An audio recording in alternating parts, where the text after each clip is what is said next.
Hello and good evening. Welcome to the regular City Council meeting for the Paso Robles City Council for Tuesday, April the 6th. I'm Mayor Steve Martin. Before we get to our regular meeting, we are going to break for a closed session, but before we do that, I will read this. In compliance with the state and county shelter at home orders and as allowed by the Governor's Executive Order N-29-20, which allows for a deviation of teleconference rules required by the Ralph M. Brown Act, City Council meetings will be held by teleconference only until further notice. Rather than attending in person, a resident should call 805-865-7276 to provide public comment via phone. Phone line will be open just prior to the start of the closed session meeting and again prior to the start of the meeting of the regular session. Written public comments can be submitted via email to cityclerk@prcity.com prior to 12 noon on the day of the council meeting to be posted as an addendum to the agenda. If submitting written comments in advance of the meeting, please note the agenda item by number or name. City Council meetings will be live streamed during the meeting and also available to play later on YouTube by accessing the following link, www.prcity.com/YouTube. And with that, can we get a roll call, please? Councilmember Garcia. Here. Councilmember Gregory. Here. Councilmember Hammond. Here. Councilmember Strong. Here. Mayor Martin. And I'm here. For our closed session tonight, I'll ask the city attorney to give us a report on what we will be discussing. Good evening, Mayor Martin. We will be discussing two items in closed session this evening. The first is public employment pursuant to Government Code Section 54957 for the city manager position. The second is conference with real property negotiators pursuant to Government Code Section 54956.8 regarding a Pioneer Park property. The negotiating party is the Paso Robles Museum Foundation, and under negotiation is price and terms of payment. Very good. Do we have any public comment on these items? No, sir.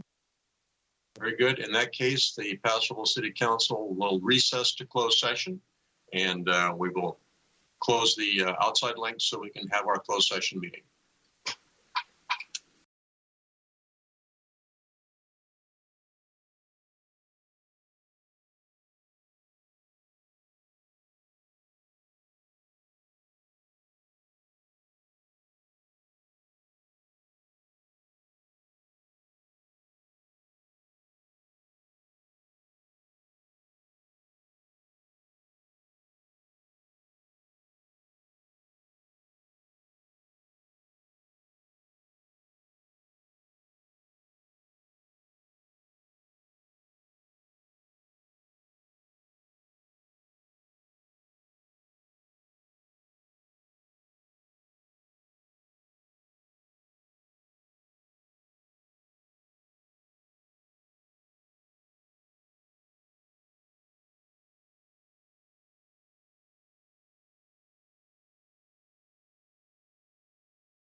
teleconference rules required by the Ralph M. Brown Act. City Council meetings will be held by teleconference only until further notice.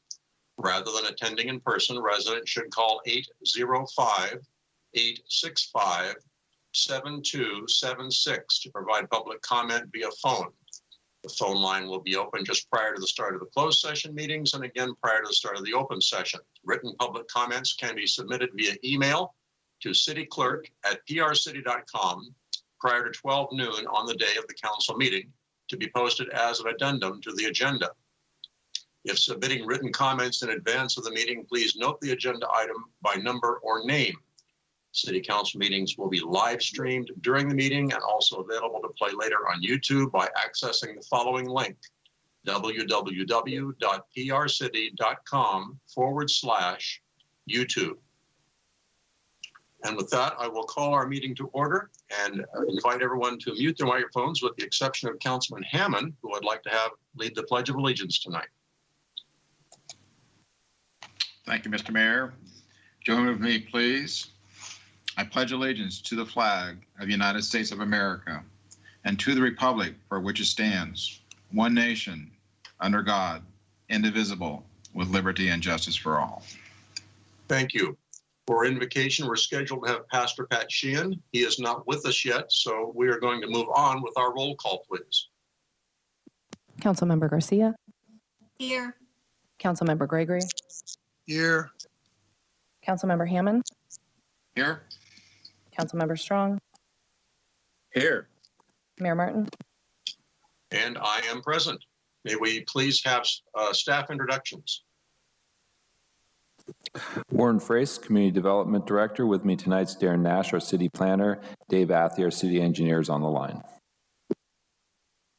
Christopher Leckel, Interim Public Works Director, joined by Matt Thompson, Wastewater Resources Manager, Roger Oxborough, Airport Manager, and Ditas Esperanza, Capital Projects Engineer. Julie Dolan, Community Services Director, joined by Angelica Fortin, City Librarian, and Linda Plesha, Recreation Services Manager. Ty Lewis, Chief of Police. Jonathan Stornetta, Fire Chief, joined by Randy Harris, Fire Marshal Battalion Chief. Ryan Cornell, Director of Administrative Services. With me tonight is Shannon Faust, Human Resources Manager. Sarah Johnson-Rios, Assistant City Manager, joined by Melissa Martin-Boyer, City Clerk, Shauna Howenstein, Civic Engagement Coordinator, and Paul Sloan, Economic Development Manager. Kimberly Hood, Interim City Attorney. Tom Furchy, City Manager. Very good, thank you. Prior to this open public meeting, we had an announced closed session meeting of the Paso Robles City Council. I will now ask the City Attorney if there was any reportable action from that meeting. Thank you, Mayor. The Council convened in closed session for two items. The first was public employment pursuant to Government Code Section 54957 regarding the city manager position. There was no reportable action. The second was a conference with real property negotiators pursuant to Government Code Section 54956.8 regarding the Pioneer Park property. The Council provided direction to the city's negotiators regarding the price in terms of payment for that property, but there was no reportable action. Thank you. We'll move on with our agenda tonight. First up, we have our presentations, and first on the list is our COVID-19 community update. Mr. Harris. Good evening, Mayor Martin, members of the council. Randy Harris, Battalion Chief Fire Marshal. Give me just 1 second while the presentation comes up, please.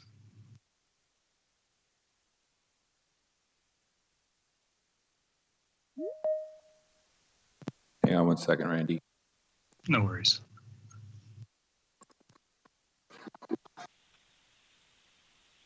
And slide 2 once it comes up, Warren.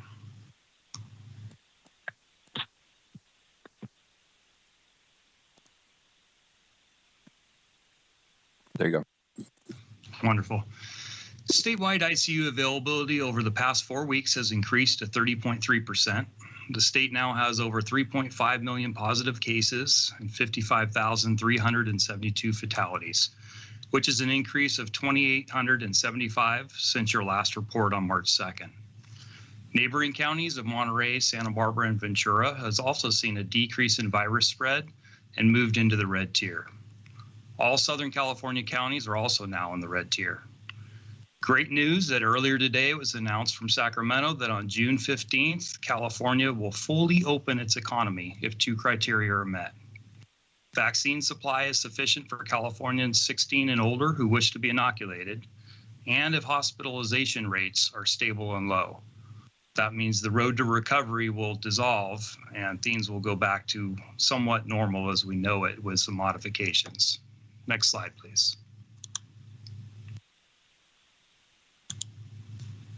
In San Luis Obispo County, we remain in the red tier with an adjusted case rate of 6.9, a positivity rate of 2.4%, and a health equity rate of 3.7%.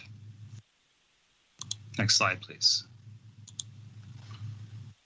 As of this morning, San Luis Obispo County had 20,606 total cases, including 253 fatalities, with 244 current active cases. The number of new cases increased by 491 since our last report, and active cases dropped by 19. Currently, San Luis Obispo County has 5 COVID-19 patients in the hospital. One of those patients is in the ICU. Next slide, please.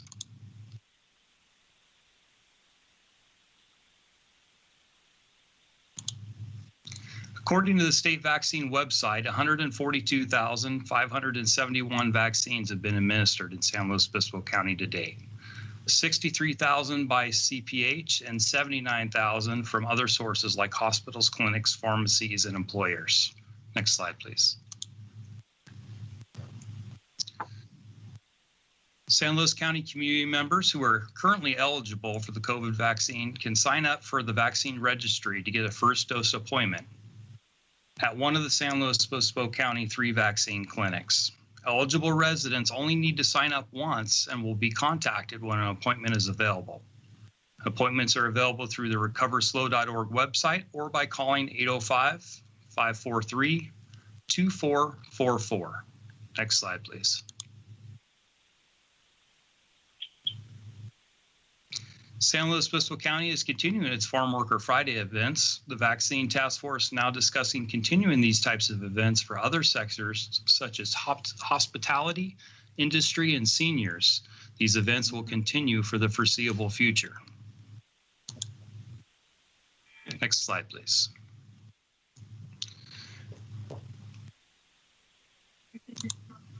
The city continues to support economic recovery with parklets and the Keep It Local program. Next slide, please. We continue to make residents aware of options for financial aid on our website and in the city's bi-monthly newsletter and on social media. Next slide, please. Community outreach continues in English and Spanish. While the county is the public information lead for this public health crisis, the city is continuing to spread information locally. Next slide, please. SLO County was able to move into the red tier in part because we continue to test at a high level. If you have symptoms or have been exposed to COVID-19, please get tested immediately. With that, I'd be happy to answer any questions this evening. Thank you. This is an information item. No action is required of the council. With that, we will go to the council for any questions on the report. Mr. Hammond? None, Mr. Mayor, just better news on this. Very well done, Randy. Thank you. Thank you, Mr. Strong. Yeah, I think it's wonderful news and we're moving in the right direction. Thank you. Ms. Garcia? Nothing further to add. Thank you so much. Thank you. And Mr. Gregory? Thank you for the report, Randy. And that was indeed a good report. We want to keep the pressure on this virus and make sure that we get back to life as normal as quickly as possible. And I'm really gratified to hear that we have a high level of testing and that such a high level of vaccination. That's obviously working to our benefit. And we need to keep up with our universal infection controls until all of this is wiped out. So even though I'm vaccinated, I still wear a mask most of the time, and I do try to socially distance, if only to remind other people that that's important if we're going to get out of this completely. I don't see anyone from the public who wishes to comment on this. So thank you again for that report. We appreciate it. We're going to move on to item number 2. This is our Emergency Services Annual Report by Mr. Stornetta. Good evening, Mayor Martin, members of the council, Jonathan Stornetta, Fire Chief. Sorry for the delayed update on this report, but with everything going on, it can be expected these days. So if we go to the next page, please, Warren. Thank you. So currently the Emergency Services Department has 33 operational staff. This includes 30 firefighters and 3 operational battalion chiefs. On duty daily are 8 firefighters and 1 battalion chief. Our Community Risk Reduction Division consists of 1 fire marshal and 1 fire inspector, and our Administration Division consists of 1 administrative assistant and the fire chief. Currently, we respond out of 2 fire stations. Fire Station 1 is in the Public Safety Center at the corner of 9th and Park Street, and responding out of this fire station is 1 paramedic fire engine staffed with 3 firefighters and 1 paramedic squad staffed with 2 firefighters. Fire Station 2 is located on the east side of town out by Food for Less. This station responds with 1 paramedic fire engine that is staffed with 3 firefighters as well. We are currently working on site plans for the interim Fire Station 3 located on Union Road. This station will have 1 paramedic fire engine staffed with 3 firefighters once it's open and operational. As you see, the next slide, please. In the past 7 years, we've experienced an upward trend in the number of responses annually. The decline in responses in 2020 was a direct result of the COVID-19 pandemic. We saw a decrease in tourism, many were sheltered at home, and all large public events that typically take place in our community were canceled. The nature of an emergency requires different responses for both EMS and fire. For EMS calls, the minimum response required is 4 personnel. The City Council adopted response standards that we arrive in all emergencies within 4 minutes or less 90% of the time. Fire responses require a minimum of 15 fires for a low hazard response, and per federal guidelines, all 15 firefighters should arrive at scene within 8 minutes. Our daily staffing is unable to meet this minimum requirement, so we are heavily reliant on our neighboring fire departments to assist us in these instances. In 2020, our neighboring fire departments assisted us 107 times. Next slide, please. As mentioned earlier, the City Council's established goals to arrive at all emergencies in 4 minutes or less 90% of the time. Currently, we're only able to achieve this goal 56% of the time. As you can see on the graph here, our response times in the 90th percentile are 7 minutes and 44 seconds.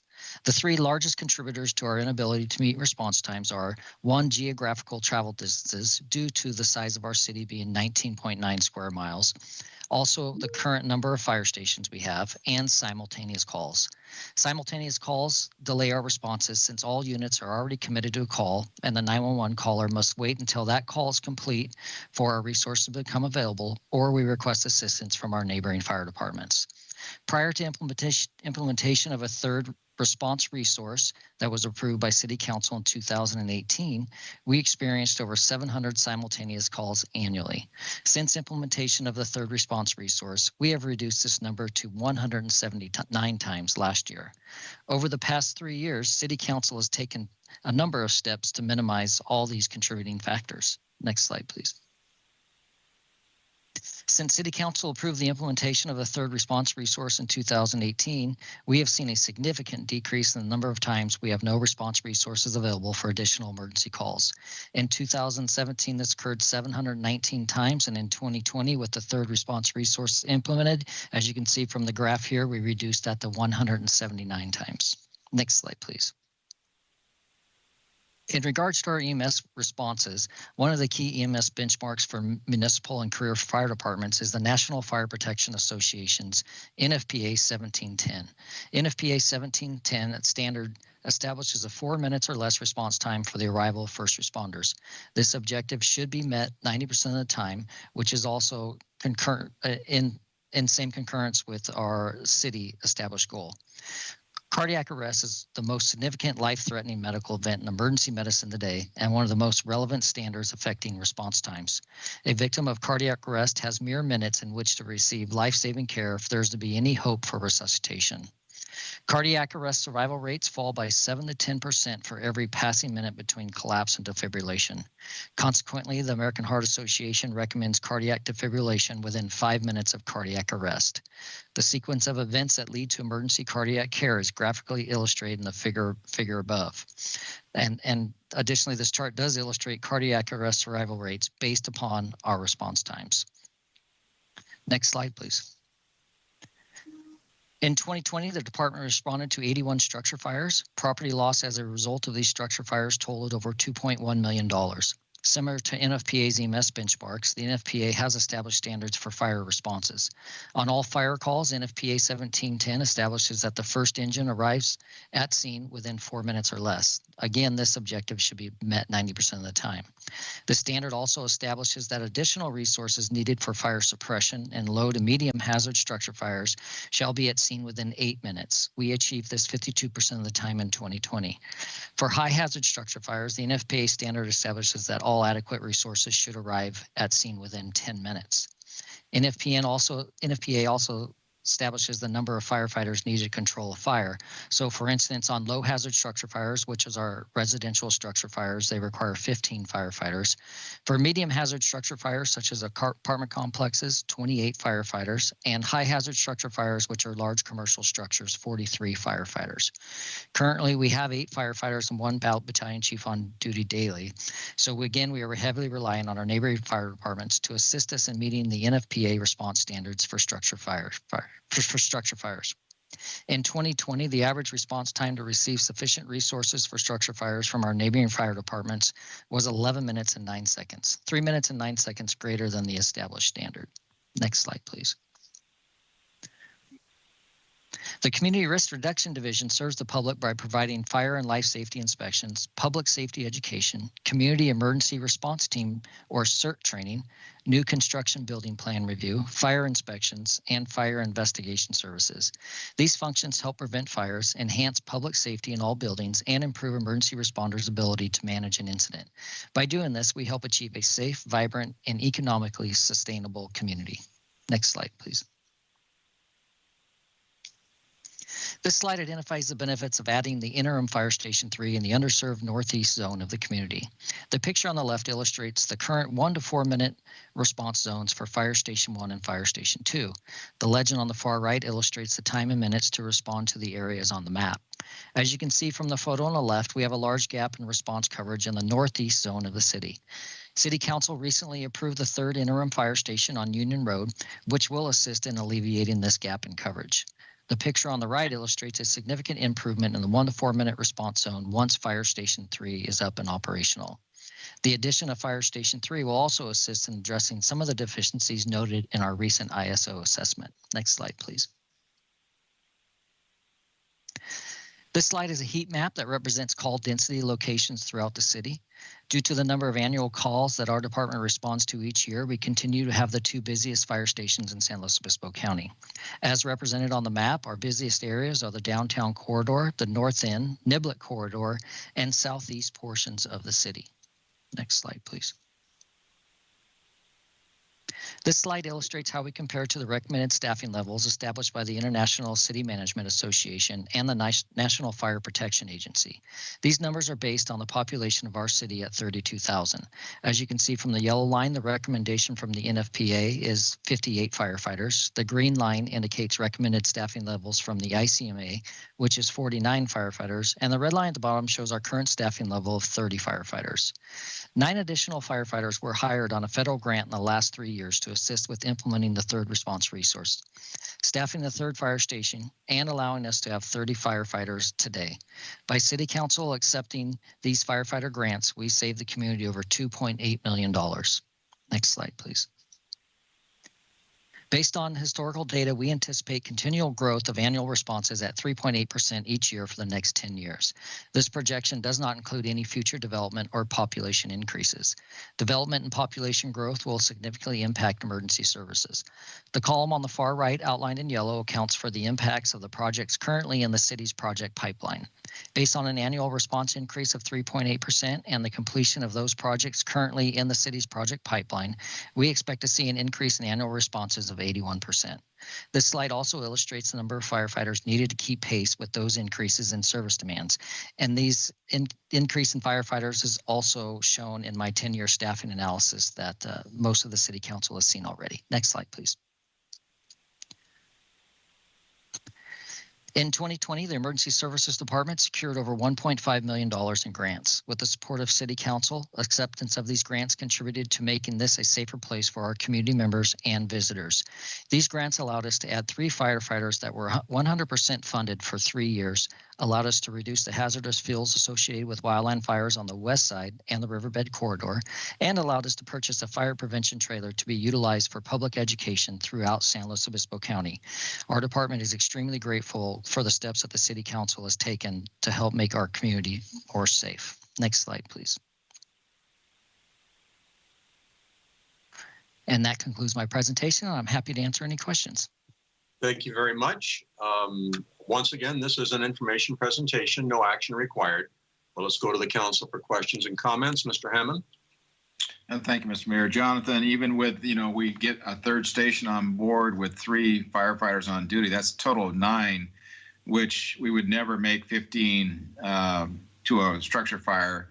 We're always going to have to rely on automatic aid and mutual aid. And so I don't see any other city making that capability, or do they? In other words, Tascadero and our other neighboring sister cities, they're all going to be relying on us as well for mutual and automatic aid. You are correct, Mr. Hammond. The only city currently that's able to meet the NFPA standards is San Luis Obispo at this point. Very good. Thank you. That's all I had, Mr. Mayor. Thank you. Mr. Strong? Yes, thank you, Mr. Mayor. And Jonathan, I'm wondering, how much do we have any figures on how much we paid for mutual aid that we received and how much we received for mutual aid we provided? We can provide you the numbers for, and I'll be happy to provide those to you offline. I don't have them right now, but yes, we are reimbursed fully for benefits and overtime, and as well as overtime coverage in the city while we're out on mutual aid incidents. And it's very rarely that we are billed in the city for mutual aid unless we utilize special equipment like aircraft and things like that. So we have a pretty good partnership and agreement with CAL FIRE that we assist each other when needed. Okay, and so actually that's a plus then for us at the moment. Very much so. Okay, thank you very much. Thank you. Councilwoman Garcia. No, sir, no further questions. I just want to say thank you for all the information. I think it's important for us to see your report and for the community. Thank you so much. And Councilman Gregory. Thank you for the report, Jonathan. No questions. Thanks, Jonathan. I have no questions, and I see no one lined up from the public to comment. So again, we appreciate the report and all the service done for the people of Paso Robles. Thank you so much. Moving on now, we have several proclamations this evening. Our first proclamation is for CAPSLO, Month of the Child. I believe we have Rochelle Bolle with us tonight. Is that true? Rochelle, are you with us?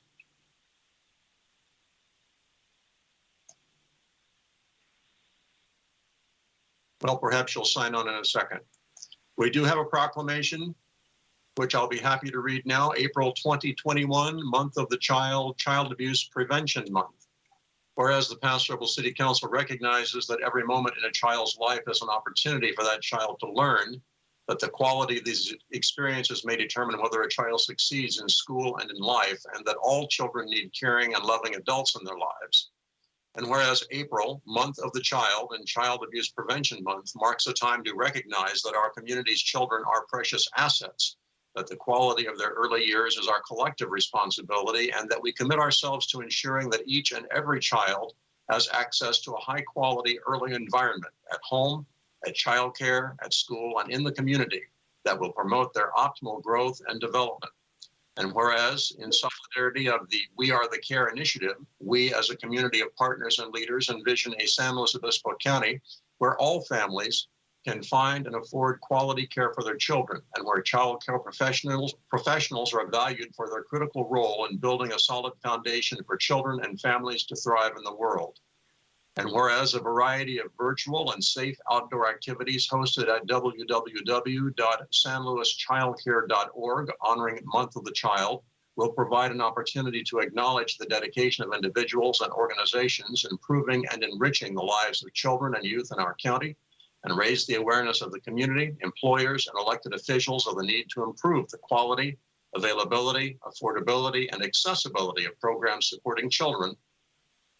Whereas Friday, April the 2nd, 2021 commemorates #WearBlueForKids Day, raising awareness for Child Abuse Prevention Month and recognizing that each of us has a role to play in ensuring the safety of our children as we pledge our support for strategies that strengthen families and protect our young ones.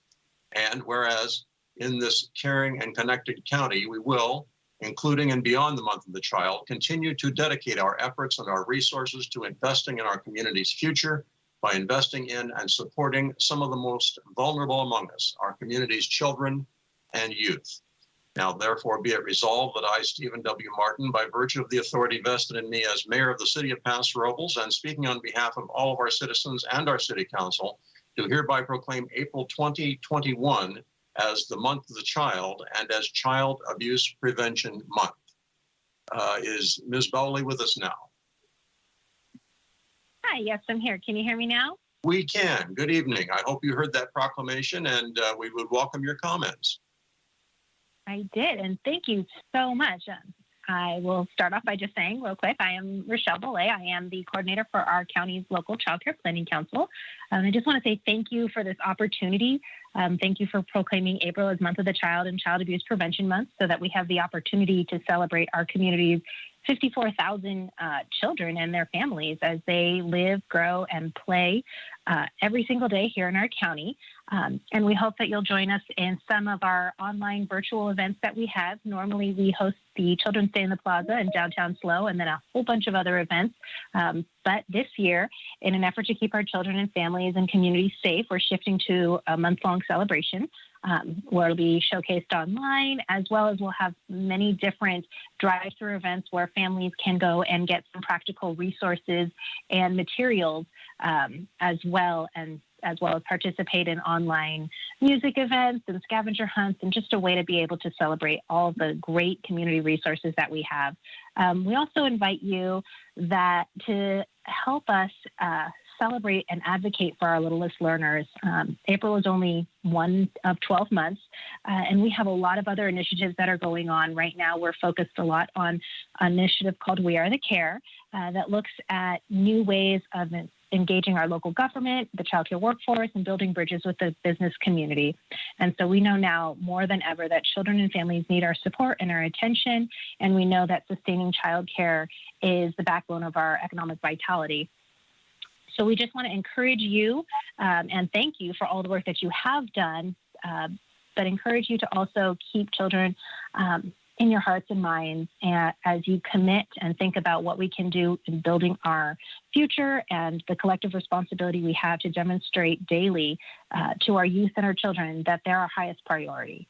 So again, thank you so much, and I just look forward to another great year creating this connected community for our children and families. Thank you. You're welcome, and thank you for being with us tonight.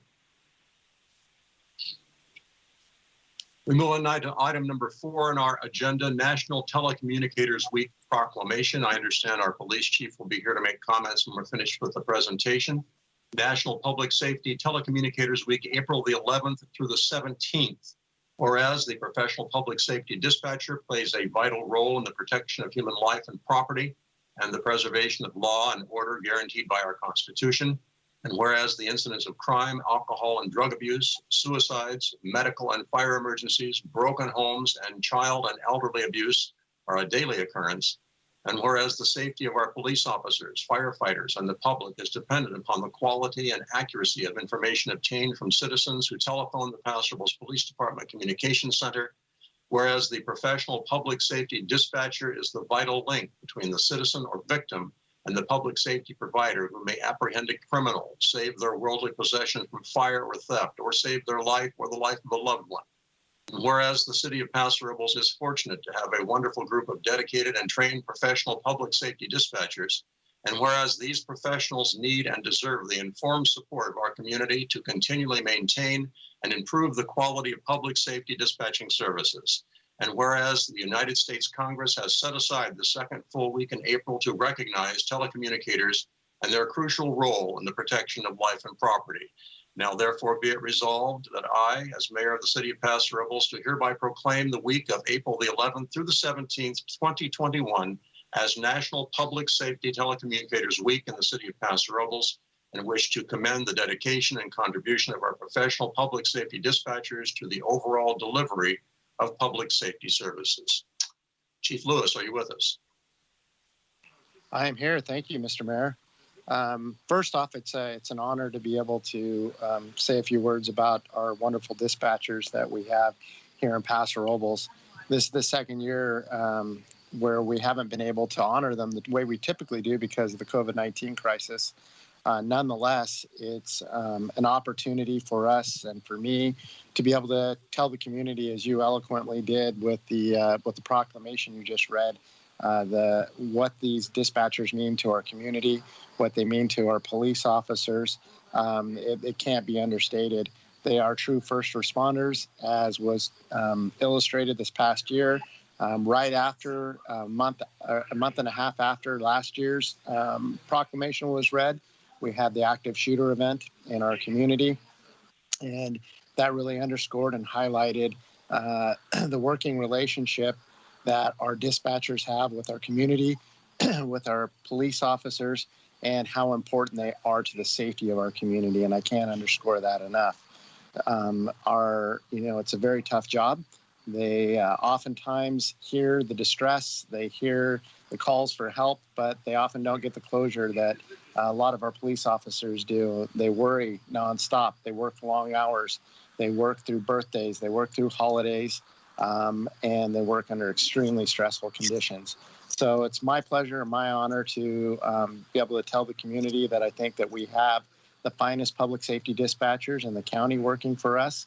And I'm proud to lead them on a daily basis. So again, Mr. Mayor and Council, thank you for the recognition tonight and the opportunity to really be able to extol their wonderful, wonderful services that they provide our community. So at home, if you're listening, give our dispatchers a hand. Thank you.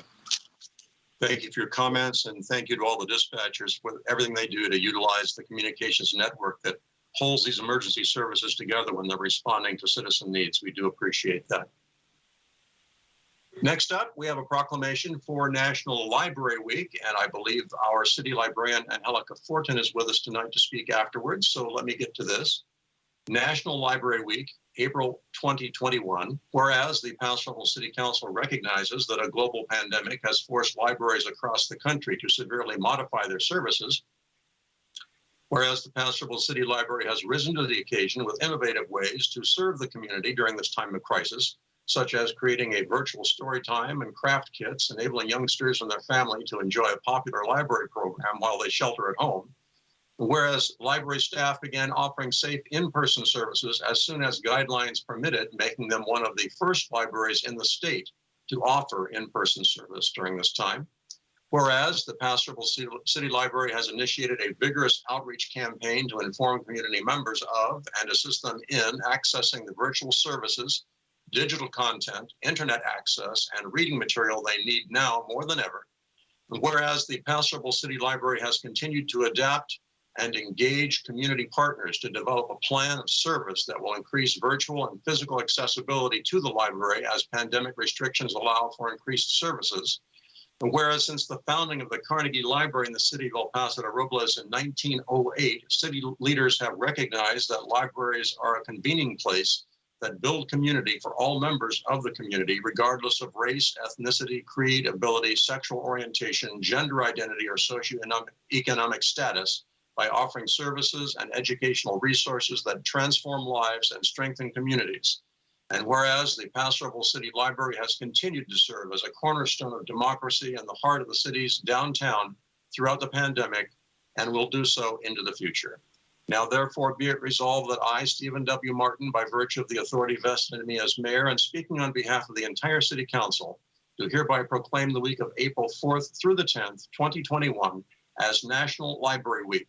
I encourage Paso Roblans to celebrate by showing appreciation for the many innovative ways libraries, librarians, library workers, and volunteers continue to empower their communities by providing free access to information and guiding them to the best information resources.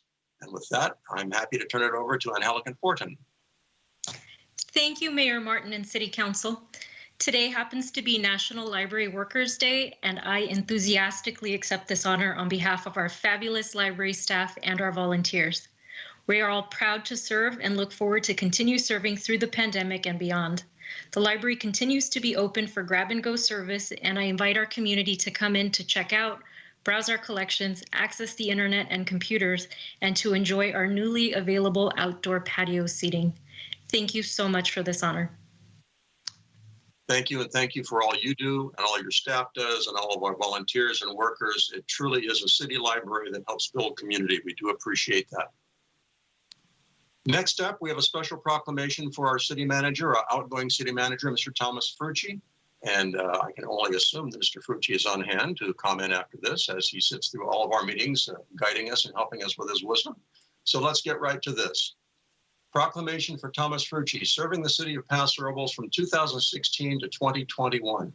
Whereas Mr. Frucci has worked diligently throughout his career in both the public and private sectors. Whereas Mr. Frucci has conscientiously served as the city manager of Paso Robles since his appointment to the position in 2016. Whereas Mr. Frucci has an amazing work ethic and has worked closely with council to complete many projects and goals, including approval of Olson, South Chandler, Beechwood, and Gateway specific plans, advancing riverbed cleanup efforts to protect public safety, and demonstrating the need for the community to pass Measure J20 sales tax to maintain essential city services. Whereas Mr. Frucci has overseen many changes and projects, including advancing economic development priorities and setting the city, setting the city on a path of fiscal sustainability, maintaining healthy reserves, even though of the recent pandemic effects. And whereas Mr. Frucci has provided leadership for the city council in the midst of a pandemic, an active shooter incident, and the river fire all within the last year. And whereas Mr. Frucci has personally conducted an oath of office for each city employee when they start or are promoted, instilling the importance of their commitment to public service to the community. And whereas Mr. Frucci has worked diligently to leave the city of Paso Robles far greater and better in many ways than it was when he took his oath of office in 2016. Now, therefore, be it resolved that I, Stephen W. Martin, by virtue of the authority vested in me as mayor and speaking on behalf of the entire city council, do hereby extend our gratitude to Thomas Frucci on the special occasion of the end of his tenure as city manager and for his 5 years of dedicated service to the city of Paso Robles. Mr. Frucci, it is your microphone, sir. Mr. Mayor, members of the council, thank you so much. That was a very gracious proclamation. I really appreciate it. I've worked in several cities, as you know, and there are several hallmarks of this community. One is the city council. I have seldom worked with a council where 5 members have had significantly different perspectives, yet all have been totally committed to serving the entire community, not just their constituency, and coming to agreement with the other council members, coming to consensus to make sure the decisions were ones that all could support. That sounds like it should be normal. It is by no means normal. And I applaud this council. You are truly to be congratulated and honored by the community. I also would like to applaud staff. I've worked with many, many staff in the cities in which I've worked and in the private sector. And there are several hallmarks of this staff that are unique. Number one is for a city of 31,000 people, we have only about 180 staff on duty at any point in time. That's incredibly lean. And yet people continue to come to work day after day, do more than their fair share. There are no complaints. There's just dedication to doing what's best for the community. One of the things I noticed right away from when I came here is that if one person out of those 180 asked for help, there were 179 people saying, "How can I help?" That also is very rare. And then finally, this community, it's amazing community. There are so many people who stand up just to serve. They don't ask for anything in return. They volunteer their time, they donate their money, they donate their expertise. That's what makes community great. That's what makes this community one that can survive the challenges, Mr. Mayor, that you talked about that we faced over the past year. And we certainly have been tested. It would have been easy for it to be something that weakened our community and weakened the council and weakened the staff. And I can say that in almost every possible way, we have emerged from this past year stronger than we went into it. And that's another just strength and hallmark of this community. It is in some just been my extreme honor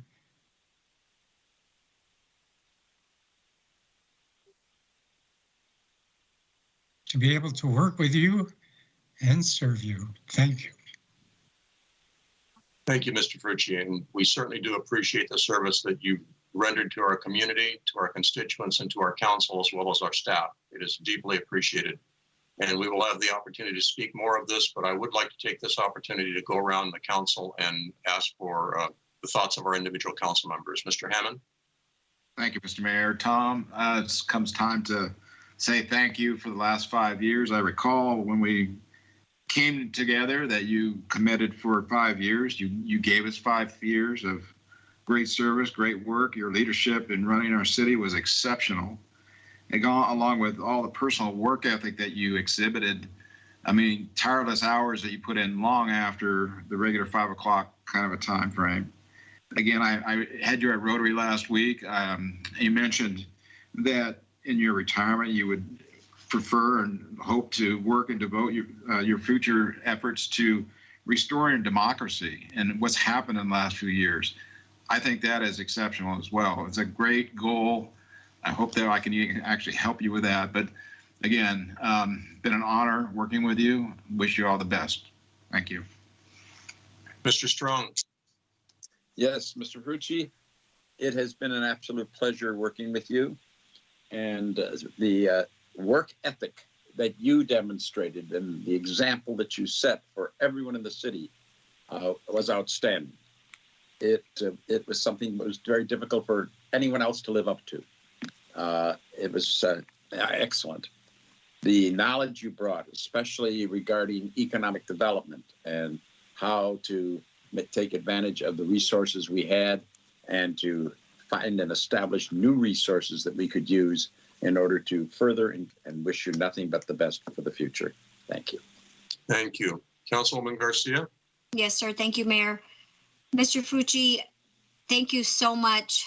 When I first got elected on city council, you came up to me and you said, I can help you with whatever you need. And I really did appreciate that. And you really kept your word. We met and we talked, and just your leadership and all your guidance has really helped me. I really appreciate everything that you have done for me personally to learn how a city is supposed to run, and all your guidance. I really appreciate that, and just wish the best of luck to you and your family. Thank you so much.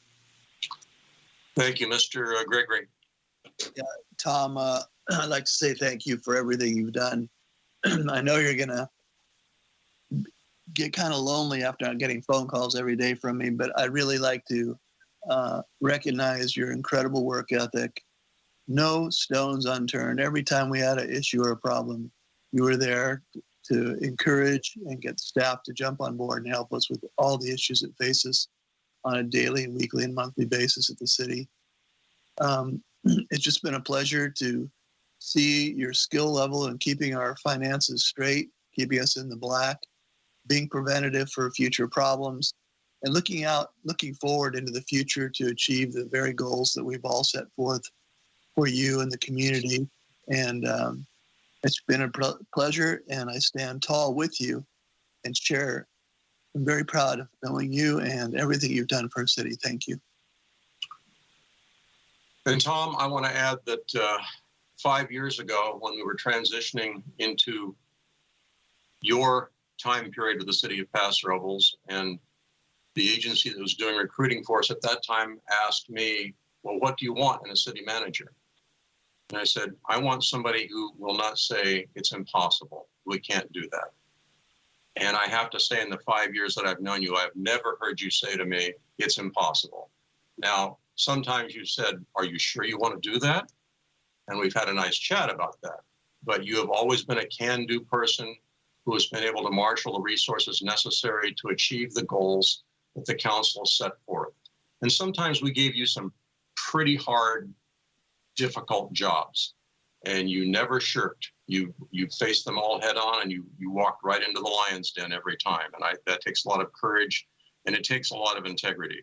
And you are not an ivory tower city manager. Every time we had something going on in the community, whether it was a march downtown or a fire in the riverbed or whatever it was, you were there. You were there with our employees. You were there with our citizens. You were there in the crowd, making sure that whatever you could do would be done in that situation. And I think your commitment to that and to making sure that you stayed in touch with people who called and asked questions and asked for help is very, very commendable. And as far as me personally, I'm now in my 6th year or so in this tenure as mayor, and I'd been mayor once long ago, but I still had a lot to learn. And many is the time when I came to you saying, I have an idea, but I'm not exactly sure how I should deal with this. And you always gave me sensible alternatives, and you enabled me to find the type of decisions that I needed to make to be comfortable for myself and for the people that I represent, and that is priceless. And last but not least, I tried to attend every swearing in during the last 5 years. I don't think I missed many, because I wanted to hear that last line that you administered in the oath that said, we pledge to leave the city better than when we found it. And that's my aim too. And I know that was your aim. And I just want you to know from my perspective, you succeeded. You succeeded very well. And with that, I speak for the council and the entire community when I say thank you for these past 5 years, for the tough times, for the good times. I wish you nothing but the best in the future, and I hope we can stay in touch. And with that, I want the public to know that they are welcome to join us to do a little drive-through send-off for Mr. Frucci. That's going to be April the 16th, 4:30 to 5:30 p.m. in the City Hall Library parking lot. You'll be able to drive up, offer your thanks, offer your well wishes, and you won't have any problem finding the site because there are going to be a lot of balloons out there. So, Tom, thank you again. And with that, unless you have other thoughts, we are going to move on now. No, sir, thank you very much. I really appreciate it. Thank you. Item number 7. We have a presentation on substandard rental housing by Lindsay Holden of the San Luis Obispo Tribune. Lindsay, are you with us? I am. Thank you so much, Mayor Martin. I understand you have someone with you, and I hope I pronounced this correctly. Eustolia Garcia, is that correct? Yes, yeah. Eustolia, I'm going to share a few slides with you guys, and then Eustolia is going to, she works with the Promotores Collaborative, and they work directly with renters in Paso Robles, and she's going to share some experiences that she's gotten during her work. She'll be sharing in Spanish, and an interpreter will be sharing what she's saying. Thank you both for being with us, and the microphone is yours. Awesome. Okay, it looks like the slides are up because I have them on my computer too. But yeah, so for people who are listening who may not know who I am, my name is Lindsay Holden.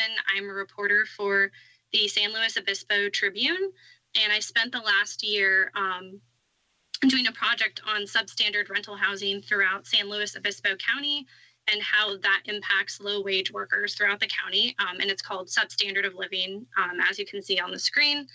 And I'm going to share today some of my takeaways that, especially how Paso is impacted by an unhealthy rental housing problem. So thank you, Mayor Martin and the council for having me. And yeah, if you can move to the next slide, that'd be great.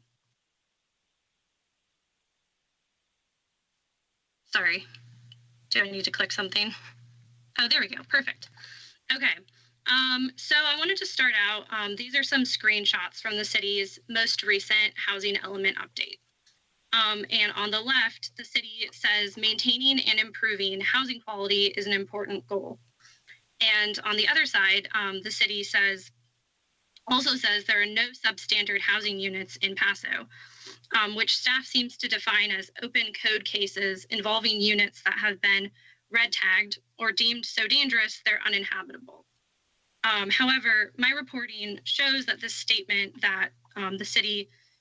shows that this statement is misleading I don't see any evidence the city conducted outreach to areas most likely to have poor housing.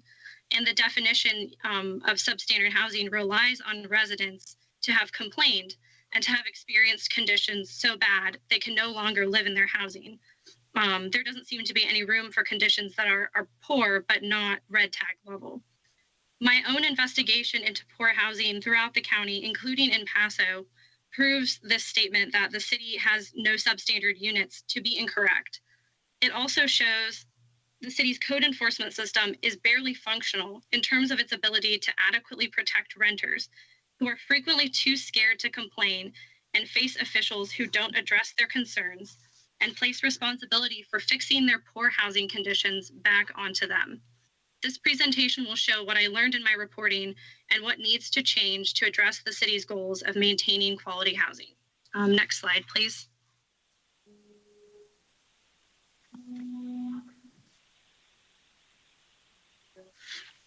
So I wanted to share a little bit about my investigation. I received a fellowship from the USC Annenberg Center for Health Journalism to investigate poor rental housing throughout the county. And my editors and I worked with the Promotores Collaborative of San Luis Obispo County, which is a group of volunteer health educators who help connect the Hispanic community to local resources. In pre-COVID times, as you maybe can tell from this photo, we canvassed door to door in working class neighborhoods where residents primarily speak Spanish or indigenous languages. And the survey, part of our survey you can see on this slide. We also shared the survey online, and through both of those efforts, we were able to reach nearly 200 renters throughout the county. And we reached out personally to renters in Paso Robles, San Miguel, Oceano, and Grover Beach, and a little bit in Napomo. We also held 3 focus groups, one for service providers in San Luis Obispo, and 2 for renters, one in Oceano and one in Paso Robles. Next slide, please.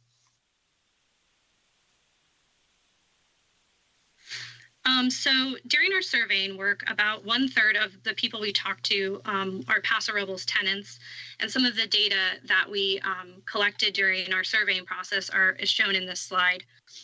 So overall, renters reported dealing with a host of issues that the state considers to be substandard, including pests, mostly cockroaches, broken windows, mold, plumbing problems, and more, as you can see on this one side of the slide.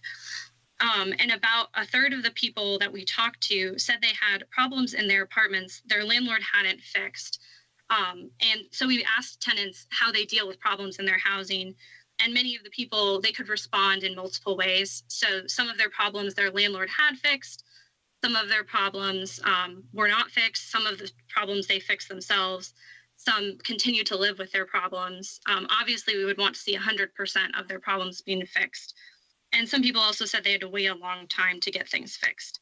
Also, interestingly, only about 4% of the people we surveyed said they reported any issues to the city or to the county. And people cited fearing retaliation from their landlords, potentially being evicted, concerns about their immigration status. It's illegal in California to retaliate against people based on reporting poor housing conditions or on their immigration status, but many people don't know that. And there are also language barriers that make tenants more vulnerable to poor rental housing and prevent them from sharing problems. Next slide, please.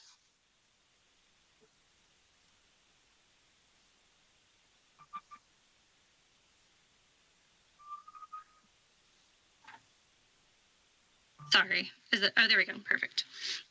So a big reason people don't report problems has to do with code enforcement. For people who are listening who may not be familiar with how code enforcement and rental housing interact, renting a property is a business. The state has rules for conditions landlords must provide to tenants. Cities and counties are charged with enforcing these rules. Tenants can contact the city or the county to complain about problems in their housing. And these are a variety of problems they can complain about, broken windows, plumbing, et cetera. These don't have to be problems that are so catastrophic that they can't live in their housing. As part of my project, I requested 5 years of code enforcement complaints from all 7 cities and the county. In Paso Robles, I received 18. I don't think this number is so low because people don't have problems in their housing. I think I have very strong suspicion based on my reporting that this is because they're not reporting problems. This is partially because of code enforcement's response. Over and over in the complaints I received in my records request, I saw the city deem code violations, quote unquote, tenant landlord issues and refer them to California Rural Legal Assistance, which is a legal aid group. This allows the city to shirk its responsibility to tenants and lets landlords off the hook. And this also creates a reputation that the city doesn't do code enforcement, which is something that I heard from several people when I was reporting these stories. Next slide, please.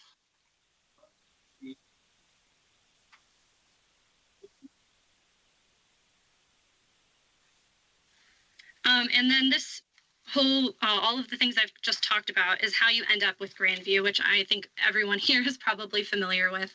And this kind of shows some of the conditions Grandview tenants were dealing with. The city was aware of poor conditions at Grandview as early as 2017 when residents began complaining. Staff told me during the reporting process that the owners were making minor fixes at the request of the city, but more needed to be done, and the city was aware of that. The city never fined the owners and only cited them after tenants filed a lawsuit against them in 2019 as a result of the conditions you can see on the slide. Staff told me that tenants and legal aid were part of a, quote, team effort to compel owners to improve housing, that tenants had more power than the city to fix their housing problems. This is simply not true based on the reporting that I've done. Tenants I talked to are terrified of losing their housing, which is eventually what happened to the Grandview tenants when they were all evicted after the owner decided to sell the complex. In its housing element, the city seems to view Grandview as a success, and I was told as much during my reporting. I can assure you the tenants who live there don't see things that way, and my reporting indicates the situation was actually an utter failure of code enforcement to protect tenants. Next slide, please. So the good news is there are many things the city can do to improve conditions for tenants. On the left of this slide, the city's website currently says, my landlord will not make necessary repairs. What can I do? And the response is, the city does not provide legal advice for renters. You'll have to contact a private attorney. This basically says the city doesn't do code enforcement, and it is the city's responsibility to help renters dealing with poor housing conditions. Right now, the city doesn't have a code enforcement department. There's only one part-time officer. This could automatically be improved by potentially hiring more code enforcement officers and also creating a process for tenants that's clear, that lays out their rights and the city's responsibilities. Also, a bilingual code enforcement officer would be incredible. On the other side of this slide shows a diamond, which I made using research from my project, and it shows the different strategies that help keep renters safe and housed.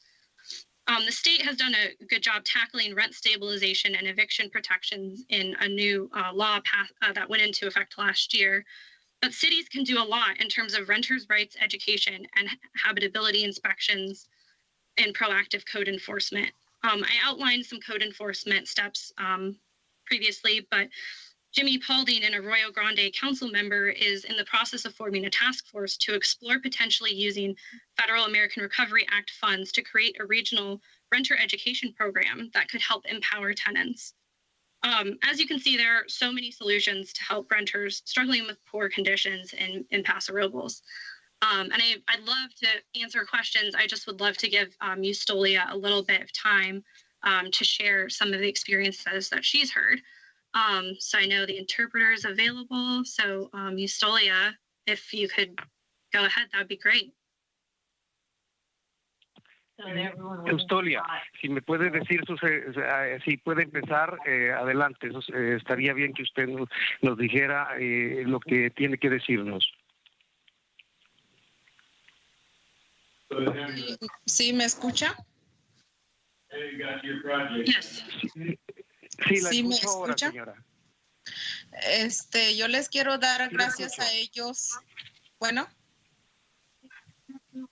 Sí, dígame, señora. Sí, yo le quiero dar gracias a ellos porque sí está funcionando. Todo lo que ella está diciendo es verdad. Lindsay me invitó a hacer un video hace un año y yo lo publiqué en mi Facebook y mucha gente lo está compartiendo, lo está escuchando y ellos me dicen, ¿Me permite un momentito, por favor, señora? Sí. Yes. First of all, I wanna thank you for what you're doing and what Lindsay is doing. She invited me to do a video about a year ago, and everything she has talked about is true. I was able to post the video on Facebook, and there has been a lot of response. La gente lo está escuchando y está, ¿cómo se dice? Lo están escuchando y lo están, sí lo necesitan, y muchos de ellos dicen, pues, nosotros sabemos que estamos en malas condiciones en la renta, pero no podemos movernos para acá, para allá, porque no hay casas de renta. Aunque quieramos salir del lugar malo donde estamos. Sí. Si me permite un momentito, por favor. Even if we want to get out of the place where we're living right now, because it's not a great place to live, there's not enough rental homes where we can move, and we are very. We are getting a lot of information for what we can see in this video at Facebook. Pasa que la gente, sí, la gente vive en malas condiciones, pero no hay casa suficiente para que ellos se muevan a otro lugar cuando un lugar de renta está en malas condiciones. Okay, people live in very bad conditions, but there's not good homes or good places to move, so they can go move to a better place to live. Es que aquí, por el trabajo, mucha gente están aquí, pueden tener mucho trabajo en el campo, y se llenó mucho en Paso Robles. Y la gente ya no encuentra renta, ya no hay casa como donde ellos pueden vivir. Okay, it's because a lot of people came to work around Paso Robles, and a lot of people, it is too many people for what is available to rent in the area.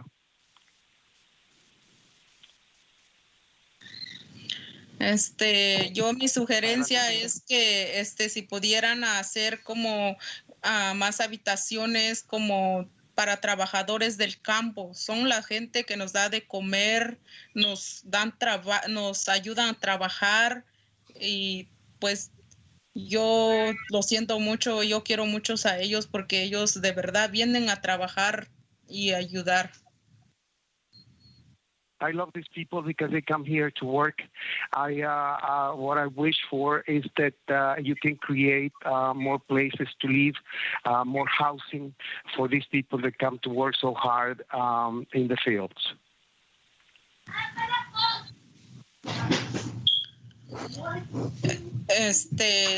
También porque las personas que vienen de México necesitan mucha ayuda como para buscar una renta, y a veces se amontonan, viven muchos juntos, y también por eso como el baño, las cocinas, se echan a perder rápido porque viven mucho de montón porque no hay renta. Yes, since there's not a lot of places to rent, or homes to rent, or apartments to rent, people get all together at just one place, and that's why everything deteriorates right away, like the kitchens and the bathrooms, and that's where it is needed for more available housing. Por eso los dueños se enojan porque pues en un mes, 2 meses ya se descompuso el baño, porque en una casa vive 2, 3 familias con niños o 8 personas solteros, y cada rato van al baño, tienen que bañarse y así, y pues la casa pues no da suficiente ayuda, pues. That's why the owners are not so happy about this. It's because 2 or 3 families move into the same home, and of course they have to use the same kitchen, the same bathroom, and everything gets damaged and deteriorated. And it's because they all have to live together and use it a lot. Es todo lo que yo quiero decir y muchas gracias por escuchar mi palabra y quiero también pues decir que nos ayuden también como nosotros que pues no tenemos, ¿cómo se dice? Crédito o seguro, licencia, todo eso, no llegamos a eso y por eso también no podemos conseguir renta tan fácil porque es casi lo que piden para moverse a otra renta. Yes, I just want to say that thank you very much for listening to me, and that we will appreciate any help that we can get since we don't have credit, we don't have insurance, we don't have licenses, and we need all the help we can get to get. And if this is happening, it's not easy to find a rental. Es todo y le quiero agradecer, muchas felicidades y que esté bien el Tom porque me gustó cómo está trabajando y es todo. Muchas gracias por escucharme. The interpreter requires verification. One moment, please. Que esté bien. ¿Quién dijo el Tom? ¿Qué quiere decir Tom, con el ¿cómo se llama? El alcalde que habló primero. Okay. Okay, I just want to thank all of you for listening to me, and especially Tom for all the help we have been getting from him. Gracias. Gracias, Eustolia. Sí. So yeah, thank you so much to Eustolia. Eustolia lives in Paso Robles. She does amazing work here. Her work is so important because she speaks Spanish and also Mixteco, which is a language indigenous to regions of Mexico that a growing number of people in the North County are speaking now. So yeah, I'd be happy to take your questions. Gracias, Eustolia. Sí, gracias a ustedes también y que Dios nos bendiga. Yeah, thank you so much, Eustolia. Muchas gracias, Eustolia. Gracias, Lice. So yeah, Thank council members or if anyone would like to ask questions, I'm here to answer them. Thank you for that presentation. I understand that our Mr. Frace has some corollary information, but first, I want to remind folks this is a presentation. There'll be no action taken by the council tonight, but we will go around and ask for council questions and comments, starting with Councilman Hammond. No comment, Mr. Mayor. Thank you. Thank you very much, Mr. Strong. Well, I'm happy to comment because I had a very nice interview with Lindsay. Roy Grant, Councilman Jimmy Pauling is my alternate on some of my committees, and my fellow regional representative on the Central Coast Lower Income Rental Task Force created by the state of California. So the two of us worked on a number of projects and have brought significant money to each of our jurisdictions to plan for some lower income housing. And the problem, one of the problems in our entire region is it's the federal government and the state have not created enough Section 8 housing vouchers for the people that need them. And so we have long, hundreds of people on lists waiting for some kind of rental help because they can't afford the rates of the rents that have escalated in our area because of our economy and the desirability of our location. Fortunately, in Paso Robles, a positive. There are some negatives that Lindsay pointed out very, very dramatically. But one of the positives, I think, that should be mentioned is that we are the only jurisdiction in this entire county that actually met the state's lower income housing requirements under the RENA process. So in the last 10 years, we were the only one that actually produced enough new housing. And we are already on track to fully meet our next requirement for the current 10-year period. So that's new housing units. Do we have to do more with existing housing units? Yes, but within budget that we just have difficulty getting through the state's process because we are a general law city and not a charter city, which makes a big difference in how much we can money we can get to do this. It's a problem, but at least many of us are working on it, and I'm working very diligently with Councilman Paulding from Arroyo Grande on the same problem. Thank you. Thank you, Lindsay. Thank you, Councilwoman Garcia. Yes, sir. Thank you. I also have spoken to Ms. Lindsay and have discussed the same issue of the substandard housing.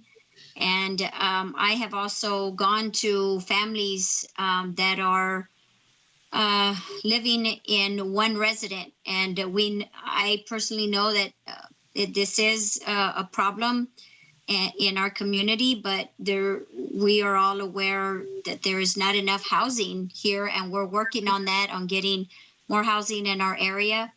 But I do also want to say that I talked to the city council member, Mr. Paulding, and he had an idea of a coalition and an idea on how to work on this problem. And I was hoping we could discuss that further, of course, at another time. But if we can discuss the idea of joining forces in the Central Coast to help this. Thank you. Thank you, Mr. Gregory. Thank you, Lindsay, for bringing this to our attention. And I really want to let the public know that we are trying to help get more housing here. And we have some facilities that have done a great job for many families, like the Oak Park Project. We have over 300 families living in affordable housing, and another project off of Crescent Road. And the more effort we put towards that, it'll help with a lot of these dramatic problems that are being presented tonight. And thank you for bringing it to our attention. Thank you. Thank you. And I had a question, Lindsay. I was confused when you were giving your presentation. You said when you went door to door, you reached 200 residents, but I couldn't hear whether that was countywide or citywide. That was countywide. Okay. But about a third of those tenants are in Paso Robles. So we did reach a significant number here. Yeah. So I wanted to make sure I understood that correctly. And I think the conversation here, you know, there are two different housing conversations I'm hearing. One is housing supply, and the other is the condition of existing housing. And that's where substandard housing comes in. And I think that's where your comments and the comments of the people that you talk to are appropriate to issues such as what resources are dedicated to code enforcement, how does that system work? And I think it's one of those systems, one of those things that probably people don't understand really well about the city, how it works and if it works, and certainly bears some future discussion. But those are the very clear messages I got from your presentation, was that, you know, the existence of substandard housing and how the city addresses that. So I appreciate you bringing that to us tonight. Any other comments before I call on a staff member who's going to give us some information?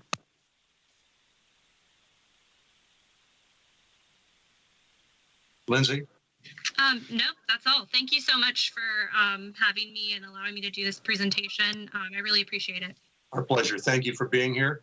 We do have one person waiting for public comment, but I want to get the full report out before we go to that. So, Mr. Fraser, are you standing by? Yes, thank you, Mr. Mayor. Just a couple comments really quick. First of all, we've been watching Lindsay's reporting very closely. We worked with her quite closely during the whole Grandview process, and she's been very helpful. She's done a lot of really good research, and bringing this to everybody's attention, I think, is very important. And you know, her comments, you know, we will, you know, take those to heart and, you know, definitely review and see what we can do better. Just a little bit of, you know, background on the Grandview case, since that has been kind of one of the high-profile cases. This is a picture of what it used to look like. Grandview was a kind of 1950s era walk-up apartment building. Over the years, it had continued to decline due to a lack of maintenance.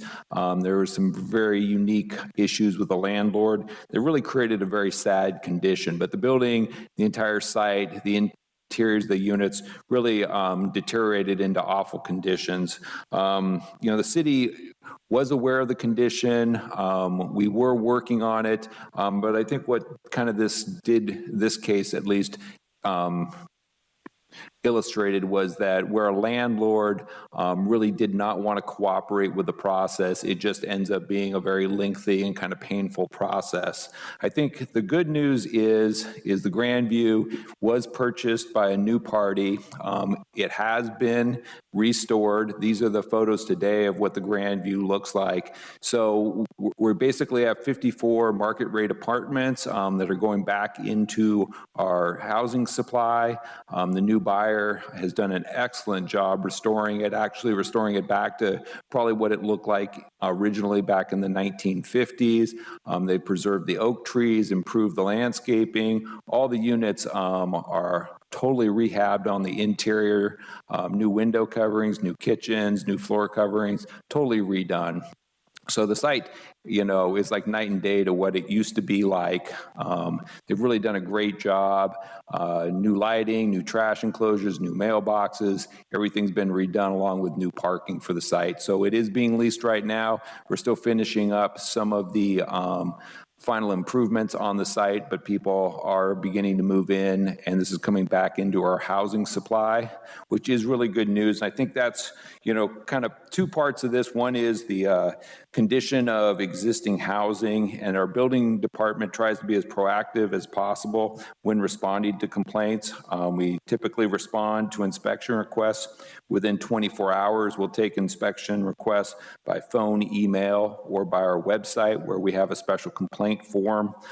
So when we do get the complaints, we are proactive about them. But as Lindsay's pointed out, most of these housing issues aren't ever reported to the city, so the city's not typically in a position to even know about them. I think overall, the issue of housing supply contributes to the issue of the condition where there's just a lack of competition for rental housing. But the city has been very proactive in terms of trying to increase our housing supply. As Councilman Strong pointed out, we did meet our regional housing needs, which is our affordable housing targets that the state gives to all the cities within the county.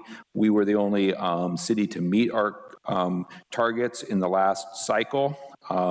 We have a lot of new apartment buildings beyond the Grandview that are in the pipeline. There's a 200-unit apartment project on Creston Road that will break ground hopefully later this summer. The ADUs, which are the accessory dwelling units, the state's identified that as a really good supply of rental housing. We're actually going to probably build more ADUs this year than we will single-family residential units. So ADUs, we're encouraging those. We're seeing a lot of those move along.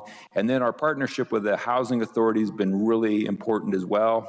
As Councilman Gregory pointed out, we cooperated on the rebuilding of the Oak Park housing complex, 300 brand new housing units. We're working with the housing authority on an affordable senior housing project next to Kohl's and Walmart. And there's some other potential projects and partnerships with the housing authority. So I think, as the mayor pointed out, there's a lot of facets to this issue. We're trying to be as proactive in addressing all those angles as possible. That'll conclude staff's report. Thank you. Again, this is presentation, no action, but I'll go around and see if council has any questions of Mr. Fraze. Councilman Hammond? No, Mr. Mayor. Great report by Warren. Thank you. Thank you. Mr. Strong? Yes, and I'm glad that everybody referred to the Housing Authority because it has been extremely proactive, especially over the last 10, 15 years. And I remember when those were those were World War II housing for enlisted people. And that was the beginning of our Housing Authority and our low-income housing in Paso Robles. And it had a very bad reputation. If you go up there now, you wouldn't recognize it. We have increased the total number of units on that facility, and they're all top quality. You would think that they are regular, normal housing units, not anything that's low income. So that hats off to our Housing Authority for the wonderful job they've done and for the further job they're planning to do along with one of our private developers that they have on their board of directors as well. And part of it is a shared board where they built the apartments up there at Oak Park, and they're going to be involved in some other projects building those. So we have a lot of good things going, and I'm glad that we're moving in the right direction. And I thank Lindsay for the additional information. It should help us frame a better road forward. Thank you. Thank you, Councilwoman Garcia. Yes, sir. I also just wanted to thank Warren for talking about the upcoming projects and just to give us kind of a light at the end of the tunnel for housing. And also, I just want to let Ms. Lindsay know that the city is working on more translating. The website is got more translation friendly.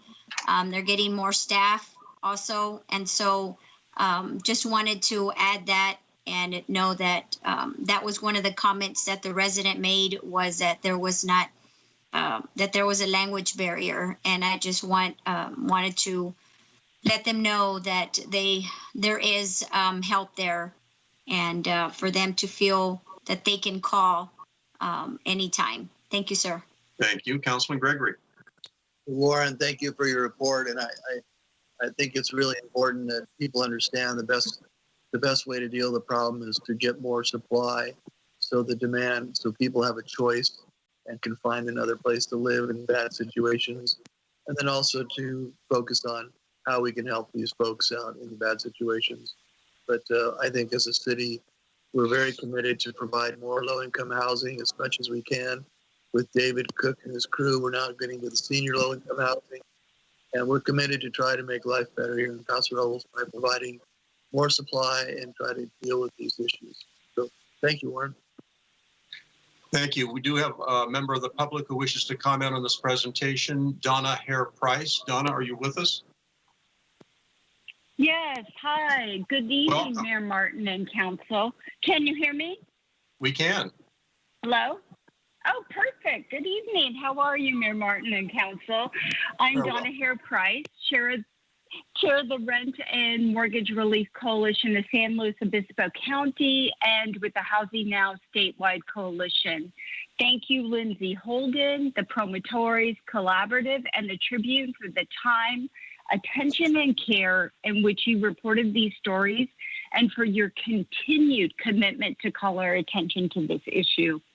Lindsay's stories highlighted the real consequences for our most vulnerable communities when they speak out to live in a habitable building.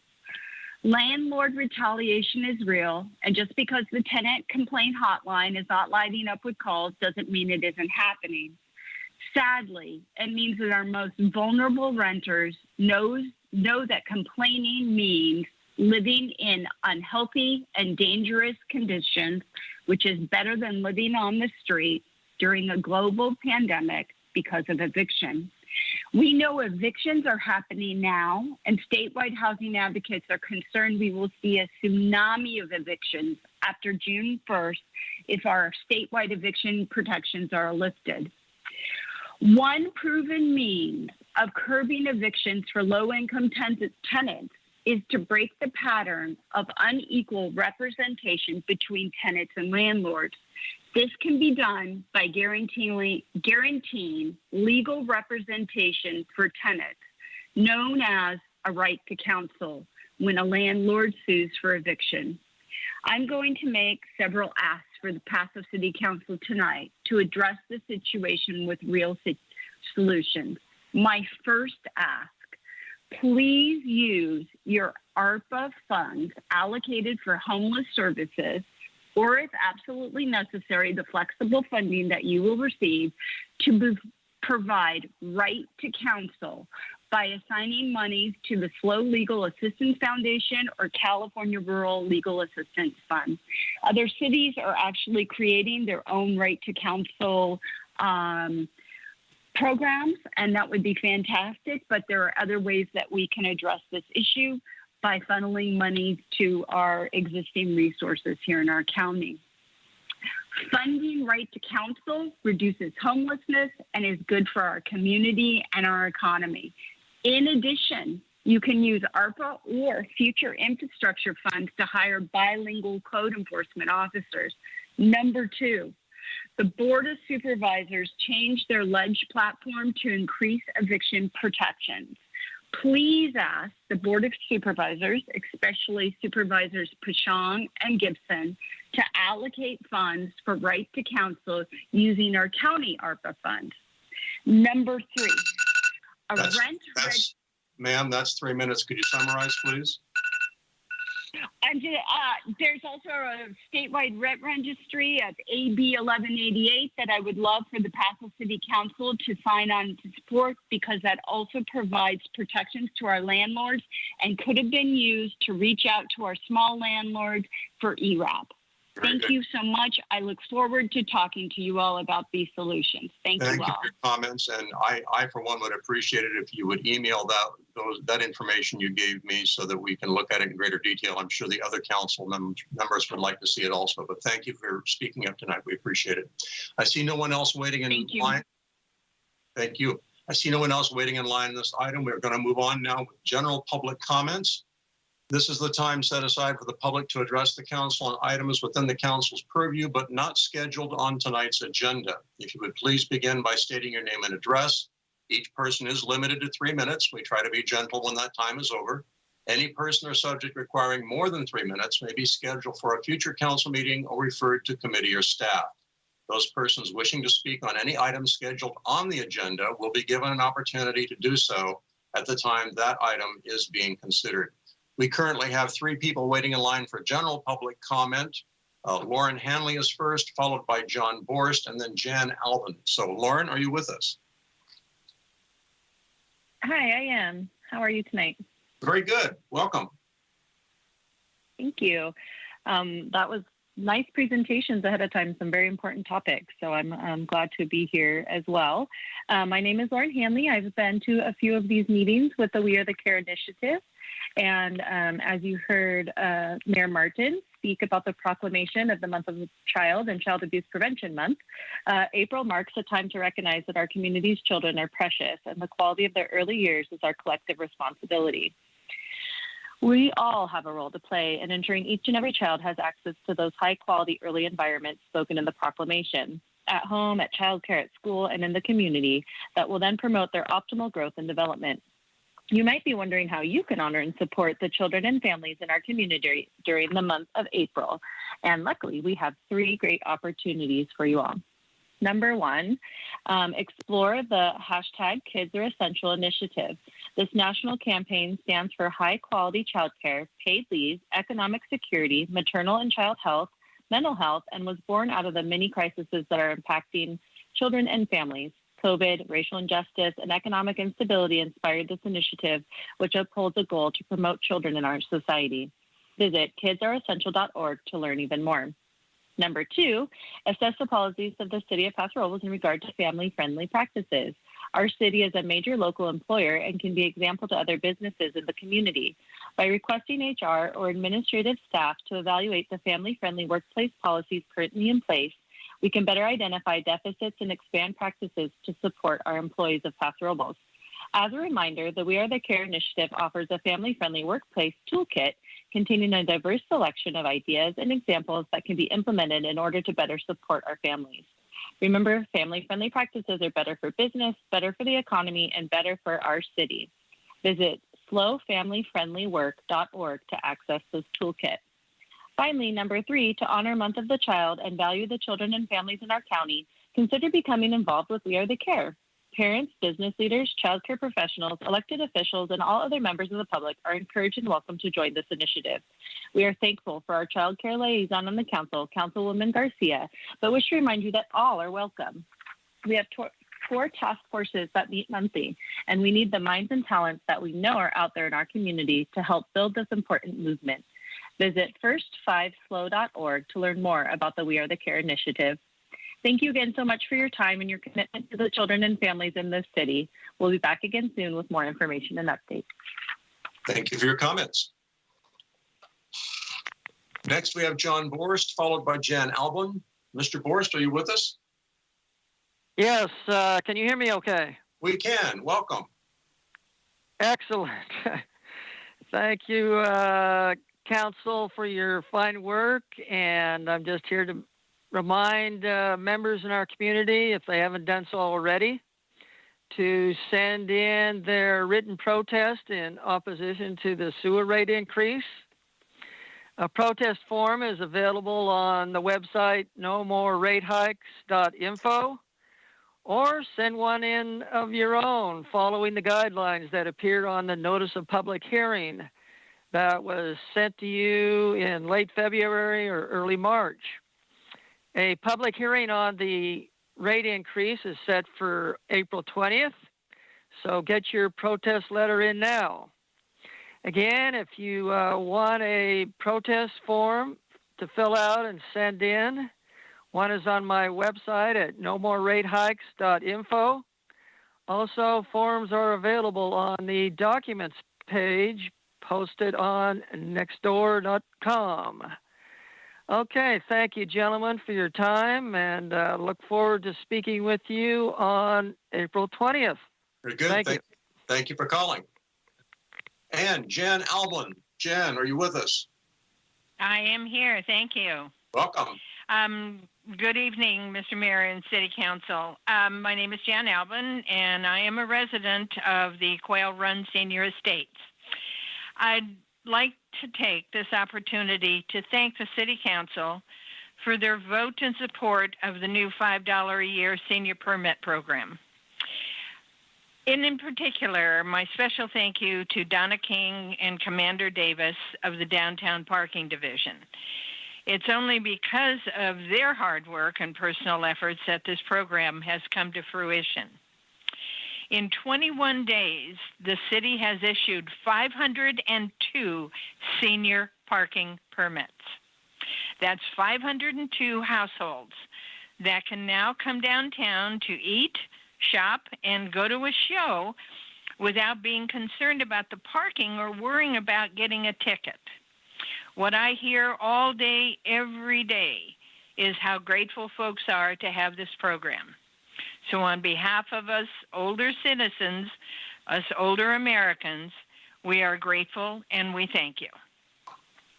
Thank you very much for calling. I see no one else on the list for general public comments, so we are going to move on with our agenda. I will ask the city manager if we have any agenda items to be deferred tonight. Yes, sir. There is one item tonight that needs to be continued to a time uncertain.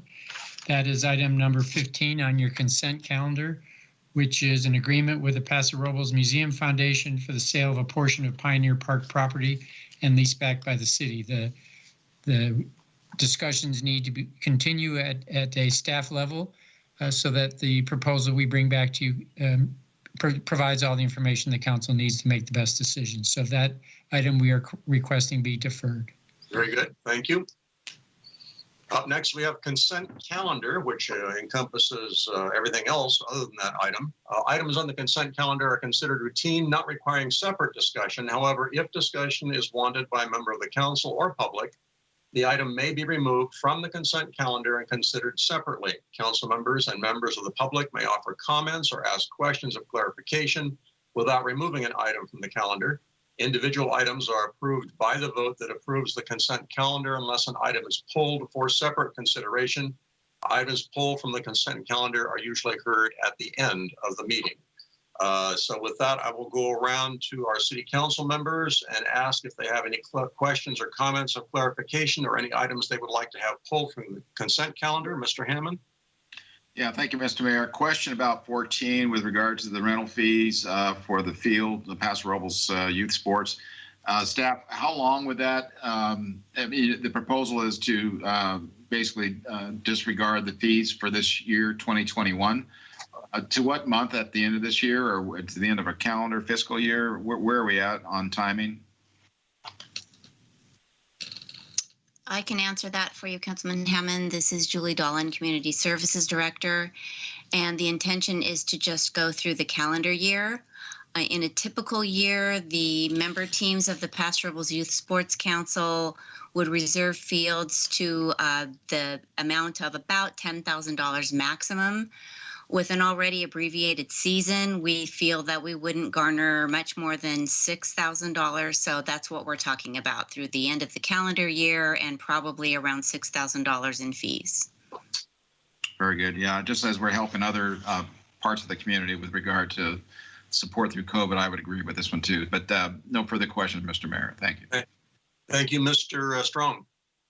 Yes, thank you, Mr. Mayor. My only question had to do with the minutes we received.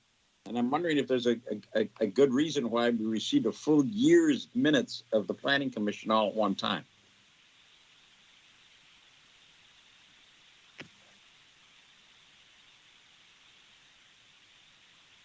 Got a staff comment on that? Yeah, community development fell behind on the Planning Commission minutes due to staffing shortages during COVID. Okay, thank you. Ms. Garcia. No, sir, I don't have anything to add, or I don't have any questions either. Thank you, sir. Thank you. Mr. Gregory.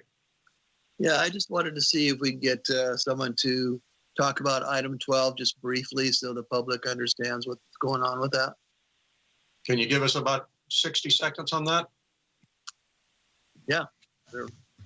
Anybody? Mr. Thompson, would you like to address that, please? Yes, good evening. This is Matt Thompson. For many years, the Paso Robles landfill has had permission from both the Regional Water Quality Control Board and the state's Department of Toxic Substances Control to receive treated wood waste. This is wood that's treated with creosote, stuff like power poles and old railroad ties. And a couple of months back, the state's Department of Toxic Substance Control allowed an exemption for all landfills in California that receive treated wood waste to expire. And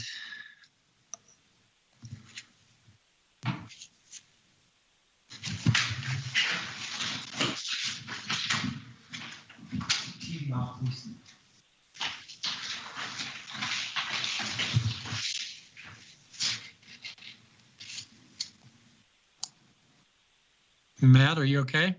Yeah, sorry for the technical difficulties. I had a data problem.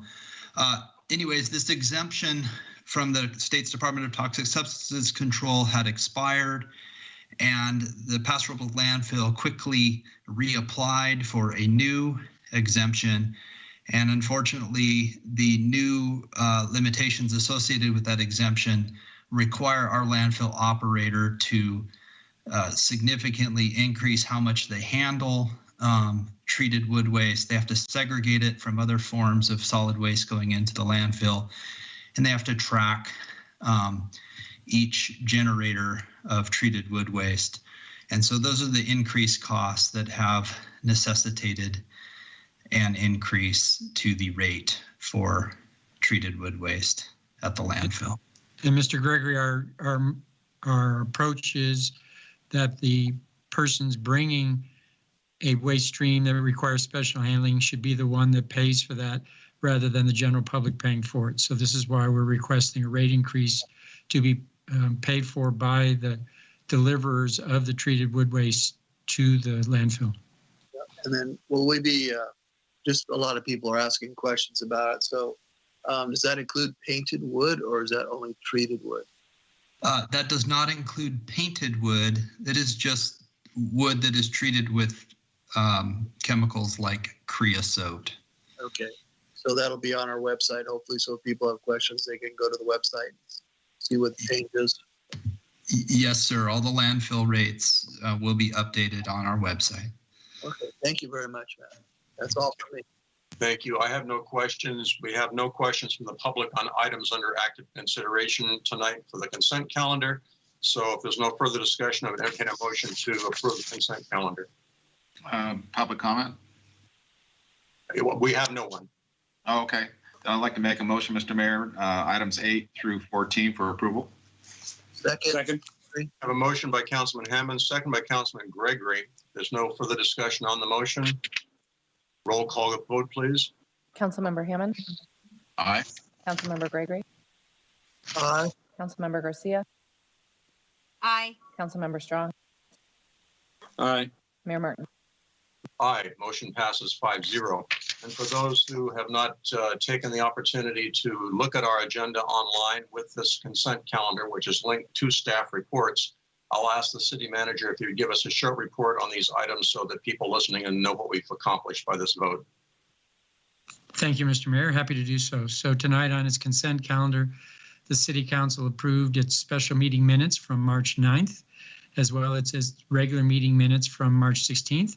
Those are crucial because those constitute the official record of the City Council's actions. The Council also received the warrant register, and the warrant register is the listing of checks that the city writes to pay for the goods and services that it purchases. In this particular period, the warrant register totaled $1.6 million in total from all funds, of which about $410,000 was the water fund, and that included the coating of the Golden Hill tanks. And then secondly, about $240,000 from the wastewater fund, and that included the work that residents have probably noticed on South River Road for an abandonment of a sewer manhole and related piping. The council also, as has been pointed out, received advisory body minutes from the Planning Commission, a significant number of those minutes, as well as minutes from one meeting of the Library Board of Trustees. The council, as has just been discussed, approved an adjustment to the rates for treated wood waste received at our city-owned landfill. And that's a huge advantage to the city's businesses and residents that the city owns its own landfill and contracts out with a private operator. The council also approved a grant for $23,000 from the FAA to assist with our coronavirus response. And that allows us to do additional cleaning and sanitizing of surfaces at the airport that are accessed by the public. And then finally, as has already also been discussed, the council approved a field rental fee waiver for the Paso Robles Youth Sports Council for the remainder of 2021 calendar year. And that's a huge benefit given that the Youth Sports Council was hit hard by the pandemic. It makes significant financial and other contributions to the city and the community and allows our kids to get out and exercise. The remaining item, item 15, as has been noticed, was pulled to return to the council at a future meeting. And that's the consent calendar this evening, Your Honor. Thank you very much. We move on now to public hearings. Item number 16, approval of CalPERS retirement contract amendment for Tier 1 miscellaneous POA employees and Tier 1 and Tier 2 police and fire safety members. Staff report, please.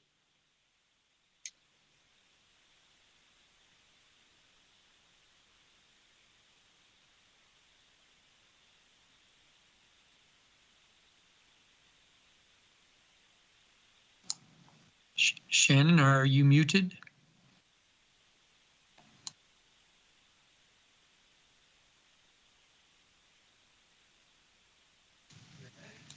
Sorry about that. One moment.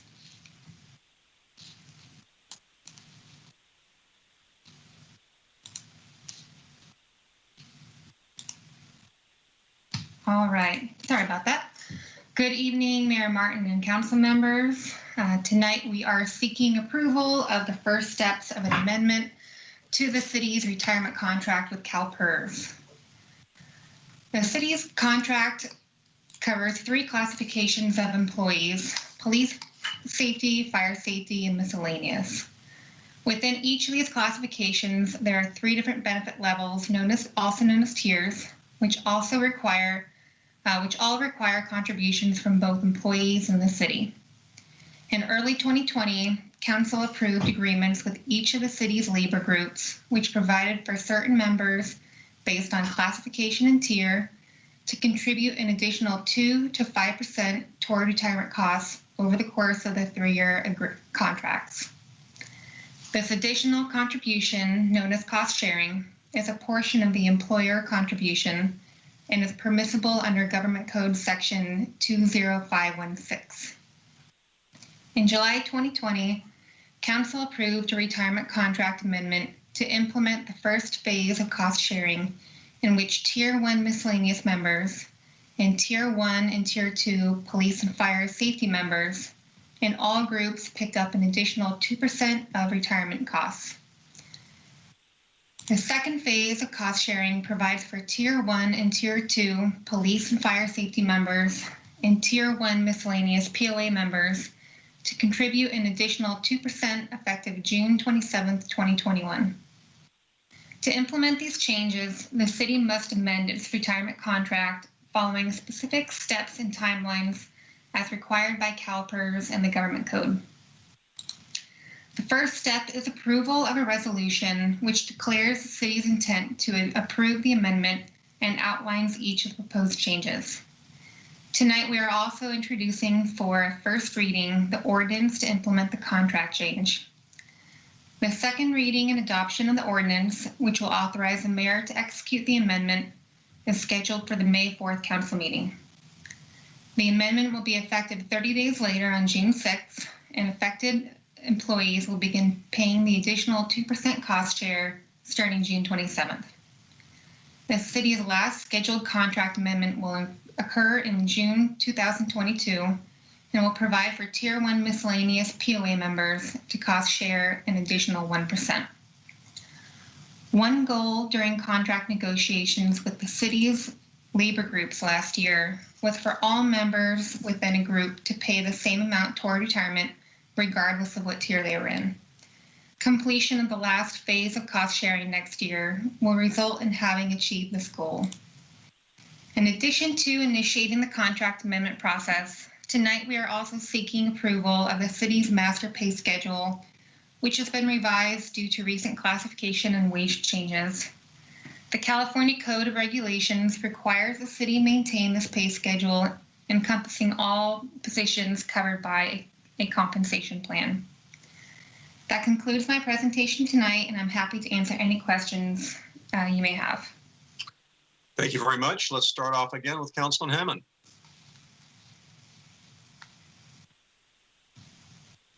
Thank you, Mr. Mayor. Shannon, question on our options here. I'm not quite understanding. You have option 1 and then option number 2, both saying essentially the same thing, where we're going to begin a resolution of intention on option 2. Why do we have 2? Are both available for us to look at, or what? Option 2, I'm sorry. So the option 2 encompasses each of these 3 items: approving the resolution, introducing the ordinance, and also approving the master pay schedule. Okay, that's what I would think we'd want to do. It looks like the best option to move forward. I just had that question. I didn't understand that when I was reading the report. So that's all I had, Mr. Mayor. Thank you. Thank you. Councilman Strong. No additional questions. Thank you, John. Thank you. Councilwoman Garcia. No, sir. No additional questions. Thank you. Councilman Gregory. No questions, but is there to approve the master pay schedule, is there a document to review on that, or is it part of the staff report? It is part of the staff report as attachment 3. Thank you. Okay, I'm looking at my screen here. I see no one lined up from the public to make comment on this, so I'm going to open and close public comment. Bring it back to the council for discussion and action. Mr. Hammond?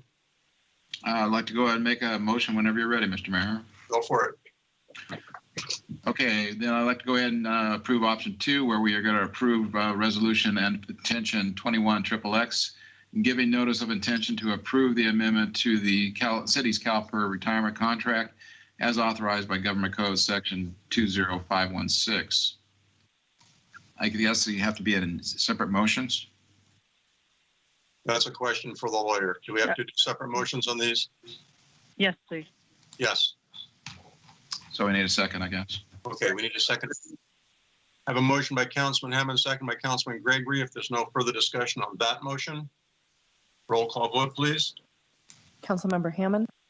Aye. Councilmember Gregory. Aye. Councilmember Garcia. Aye. Councilmember Strong. Aye. Mayor Martin. Aye. Motion passes 5-0.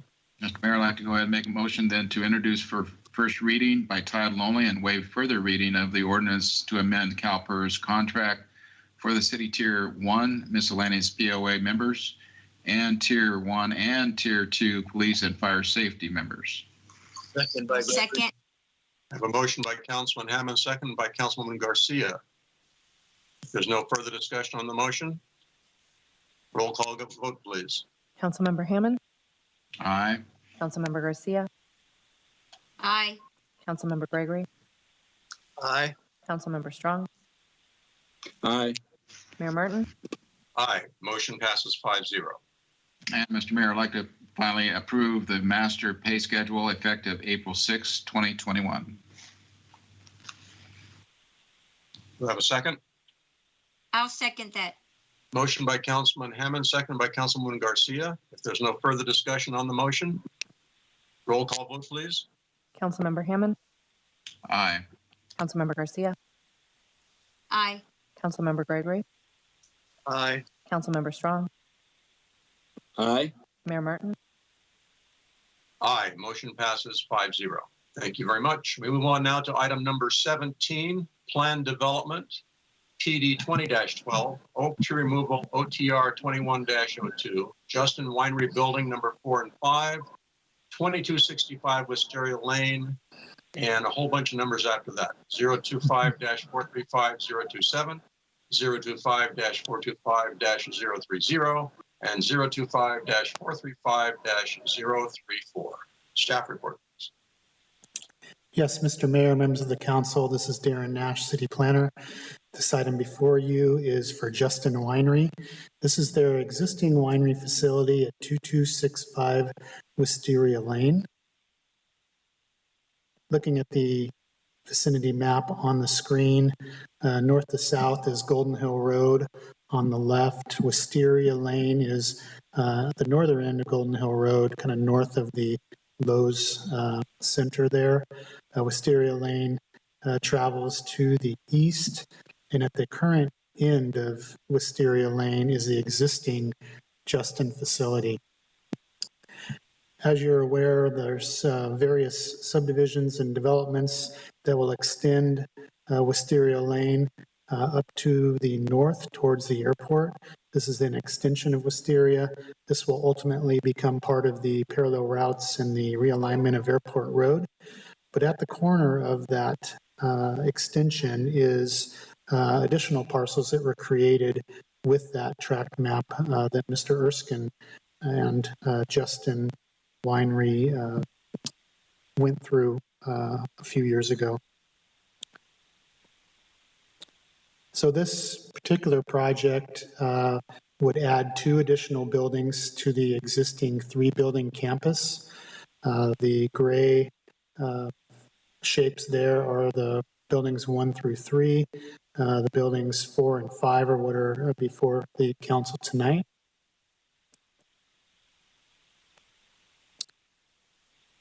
And just to back up, so this is a development plan amendment that is amending the campus for the project to add these buildings.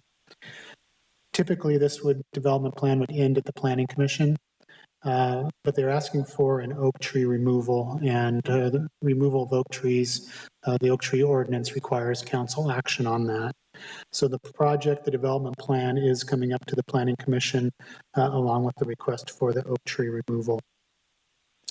The one oak tree is shown there in the kind of the area where building 5 is proposed. So this is a decent tree. It has some health issues. An arborist report has been provided. This was something that was reviewed at the Planning Commission level. The Planning Commission made a recommendation to the council that the development plan amendment be approved, as well as the removal of the oak tree. This particular slide is showing the lot lines that were approved in the yellow dashed configuration. This is with the tentative map. In order to accommodate these buildings, there's an adjustment to that tentative map that'll be worked on with the final mapping, but there's some adjustments that need to be made to accommodate the propose 2 additional buildings. I did a couple more ads, Bill. And then again, the request tonight is to remove an oak tree on that parcel as well. So the Planning Commission made a recommendation to the City Council to approve the development plan and oak tree removal. The Commission did request some additional landscape plans and address some areas that weren't shown on the original plans. And so we've provided some additional materials.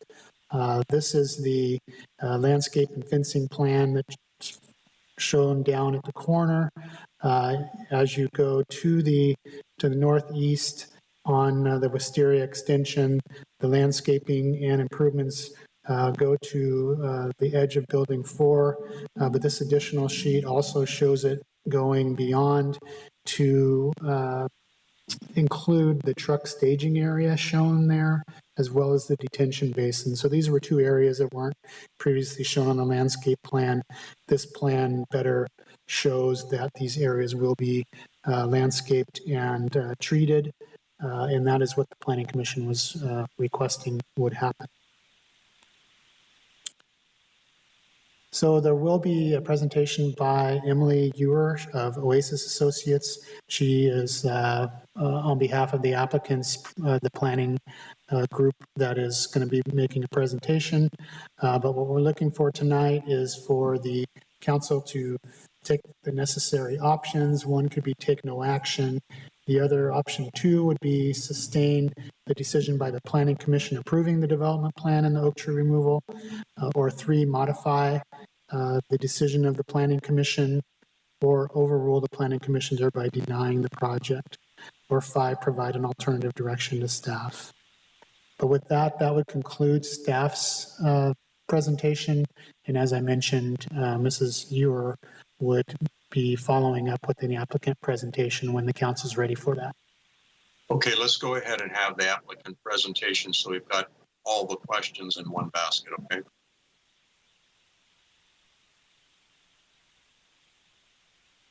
Okay. This is Emily Ewer. Can you hear me? Yes, we can. Excellent. So good evening, Mayor Martin and council members. As I said, my name is Emily Ewer. I am the Associate Planner at Oasis Associates, representing the applicant, Justin Vineyard and Winery. Carol Florence, Oasis's Principal Planner, sends her apologies. She intended to present tonight, but as she loves working with the City of Paso Robles, however, she's been rendered temporarily indisposed by her 2nd dose of COVID vaccine. So we wish her a speedy recovery from that. I am accompanied this evening by Steve Beard, who is Director of Capital Improvements for Justin, Andres Ulate, who is the Project Architect with Holtz Associates, and Rob Miller, the Civil Engineer with Wallace Group. So they are available as well to answer any questions. It was our distinct pleasure to work with Lori Wilson and Darren Nash on the project, and a special thank you to DRC and Planning Commission, who provided their informed, clear, and concise recommendations. So with that, I would respectfully request that the City Council review the project details and ultimately approve PD 2012 and OTR 2102 per the 2 drafted resolutions. The applicant has reviewed and accepts the 14 conditions of approval noted in Exhibit A and the 39 conditions of approval in Exhibit B, and of course the related findings. So with your approval tonight, the applicant is prepared to initiate right-of-way improvements associated with Tract 3069 and construction plans for Building 5. So a bit of history, hopefully you can see my screen here. Starting in 2001 with the first subdivision for commercial development, then there was construction of Wisteria 1 in 2008. Wisteria 2 followed in 2012, yet another subdivision in 2016, which is the one that Mr. Nash had noted. City Council's most recently reviewed Wisteria 3 in August of 2018, and so fast forward a bit, and here we are today. Emily, we can't see your screen. Okay. Let me see what is going on here. Let me try sharing it again. There it is. Here it is. Okay, excellent.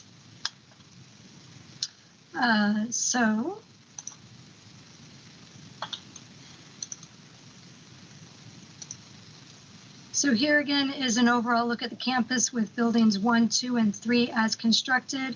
With building 3, there was additional area added to the open space easement to north of the campus. With building 5, it's proposed on the corner of Wisteria and what will be called Erskine Way. And behind that is Wisteria 4 to the north. So beyond this proposed development as part of the PD, there are the public right-of-way improvements that Darren mentioned related to Tract 3069, and that includes the extension of Wisteria, the new roundabout intersection, and Erskine Way, which will connect to the airport ultimately. So we have provided a few architectural perspectives with views from either direction along Erskine Way, one highlighting Building 5 and the other highlighting Building 4. We do have the 4 elevations of each building for reference. I won't go into much detail here unless there are specific questions. For contextual purposes, along Wisteria Lane, this is a representation of Building 2 elevation, which of course is existing to the left, and the proposed Building 5 to show a comparison between the building height and massing, and of course the continuation of the campus architectural style. So again, as Darren mentioned, the landscape conceptual plan, this highlights a little bit in broader terms the proposed fencing. So along the streetscape and frontage, there's an open picket metal style fence that will be used with chain link fencing regulated to the rear and non-public facing areas. We did include additional detailing and information in response to Planning Commission's direction for the continuation of the screening of the landscaping along Erskine beyond the proposed stormwater basin. And that basin will also be fenced with the more decorative metal type fencing. So additionally, we want to acknowledge that Exhibit A, condition of approval number 9, reflects Planning Commission's direction that the landscape plans for the building permits will be submitted to the Development Review Committee for their review. And in regards to oak trees, the design team arranged and then rearranged the buildings and parking areas to avoid impacts to oaks to the greatest extent possible. The result was that tree T3 was still within Building 5's footprints. As noted in the arborist report, the health and vigor of this tree is suppressed and stressed. We have designated 4 oak tree replacement areas where 13 oak trees will be planted, and those are highlighted in the green blobs. So we would request you uphold Planning Commission's recommendation to approve removal of this tree, as the development is designed to provide safe and efficient operational use of the property while protecting and minimizing 6 other oaks in the area. So here again is the proposed minor lot line adjustments. We do want to note condition of approval number 7 in Exhibit A specifically notes that requirement that any future changes in ownership would require the city's review and possible amendments to the BTU to ensure that parking is maintained on campus. And that is shown here as far as the development within that reconfigured parcelization. There's parking information provided here as well. As noted in the historical timeline, the buildings have been constructed over a period of a few years, and related parking has been included to accommodate each new development. With the additions of buildings 4 and 5, some of the existing parking has been relocated and reconfigured, and additional parking has been added to fulfill the requisite parking for the entire campus. We also wanted to provide a bit of information regarding the campus operations, especially since safety is a priority for those operations. The site has been designed to separate the general vehicle circulation from the truck circulation routes. Truck circulation is controlled with mostly one-way routing where possible. The ingress is on Erskine Way, and the primary egress is along Wisteria Lane between buildings 1 and 2, with secondary access shown here between buildings 2 and 5. So the pedestrian routes have been between buildings has been designed and delineated. Workers do predominantly work within one specific building, and each building has break room and employee areas designated. So these operational considerations have certainly informed the configuration and design of the proposed development. Additionally, the design took careful consideration of the development standard compliance, site context, as well as integration into the surroundings. So with that, I want to say thank you to for this opportunity to make this presentation and for your positive response. And myself and the team is available for council's comments or questions. Thank you very much. So let's go to the council for questions of staff or the applicant, starting with Councilman Hammond. Thank you, Mr. Mayor. Probably for the staff or maybe the developer. Full width Erskine Way being installed to, looks like just south of the truck staging area. Is that correct? That's correct. So with this project, there will be the improvements of that extension to the property line of this development. That's both sides, Darren? Both directions? I believe it's the full width. Dave Athey, if you can confirm that. Hi, this is David Athey, city engineer. That is correct. So they'll be building the full width of New Airport Road to Lot 10, which is the basin that was shown earlier in the drawing. Very good. Then, as far as the truck staging area north of Building 4, looks like it's not paved, but DG, keep the dust down. Is that the intent? Emily, did you want to answer that design question on that staging area? Correct. That area is intended not to be paved and to be DG with dust control measures.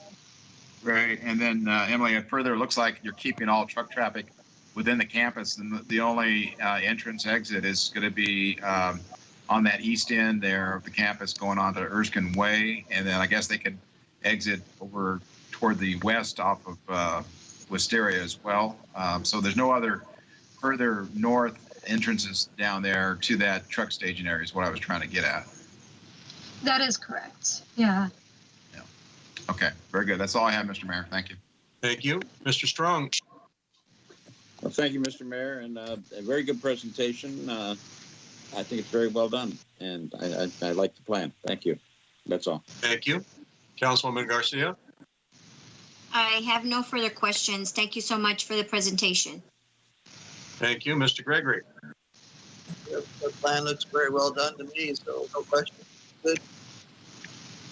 Very good. So we have no questions from council. We do have one person standing by for public comment. We'll go to that person right now. Mr. Dale Guston, are you with us, Dale? I am Dale Guston, 945 Spring Street.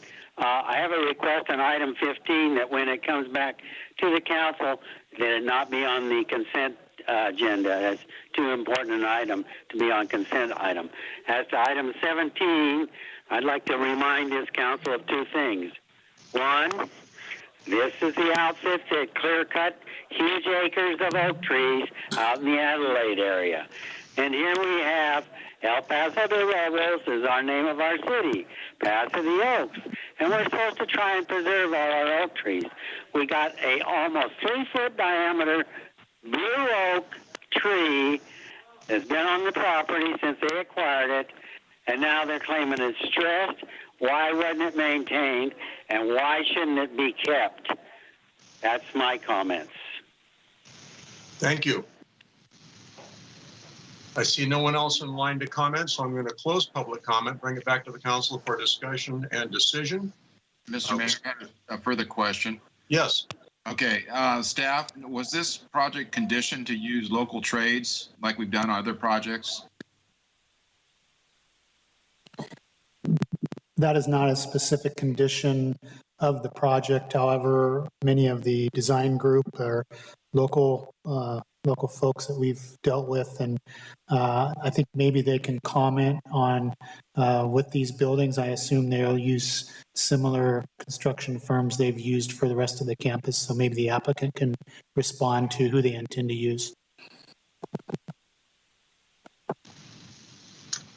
Yeah, I know that if Steve Beard wants to jump in on that to refresh my memory of who our consultant team is, or Rob Miller is here as well.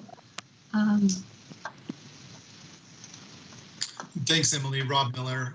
Just wanted to briefly respond to that. Of course, all the construction trades have not been let out yet, but I can tell you that our current low bidder for the Wisteria extension or new airport road is a local Paso Robles contractor.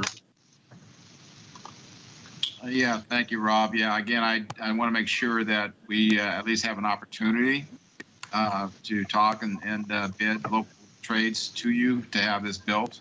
So I'm not going to make it a condition, but I want to make sure that that's your intent as well. Thank you. Thank you. This is Steve Beard from Justin Winery, representing Justin Winery. Our intent is to definitely have on the bid list local contractors. Thanks. A reminder to the council, we have two resolutions. They'll have to be handled separately. Mr. Strong? Yes, Mr. Mayor, thank you. And I think the arborist report was very good about the oak trees, and I'm satisfied with the presentation. Thank you. Thank you. Ms. Garcia? Nothing further, sir. Thank you. Mr. Gregory? I'm happy with the presentation and the explanation on the oak tree proposal. Thank you. Thank you. So I just want to make sure that I understand on the replacement, we're replacing, am I reading this correctly, 11 to 1? Is that true? Mr. Mayor, it's my understanding that they are replacing per the ordinance with the number of trees plus additional trees. So actually going beyond the ordinance requirement for replacement. Correct. We wind up with many more oak trees than we have right now. I like that. Okay, I would entertain a motion on the first resolution.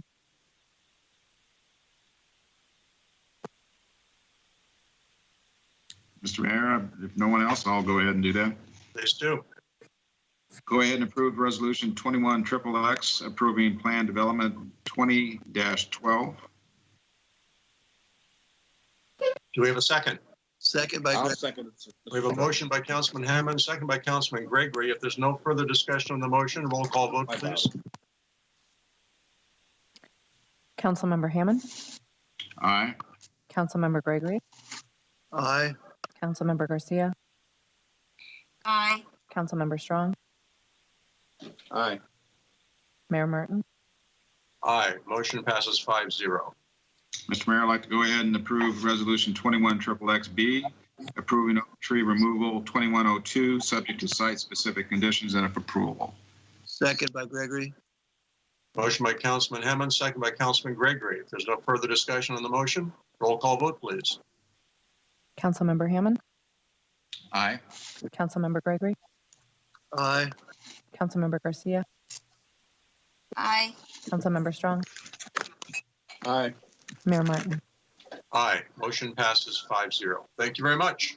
Okay, we move on now to council business and committee reports. Mr. Hammond. Actually, none. Well, I think there was seniors, but other than that, nothing really. We haven't had any IWMA or ABCD yet, so we're good to go. Thank you. Thank you. Mr. Strong. Yes, thank you, Mr. Mayor.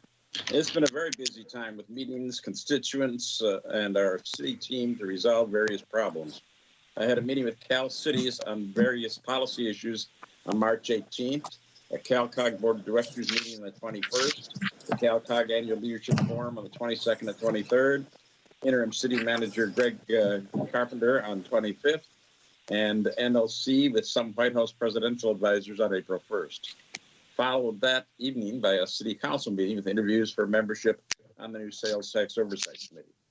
There is still a pocket of opposition to the sewer rate increase due to many misunderstandings and misinformation being sent out by people who don't know the actual background or the increase and the dire consequences of not doing it.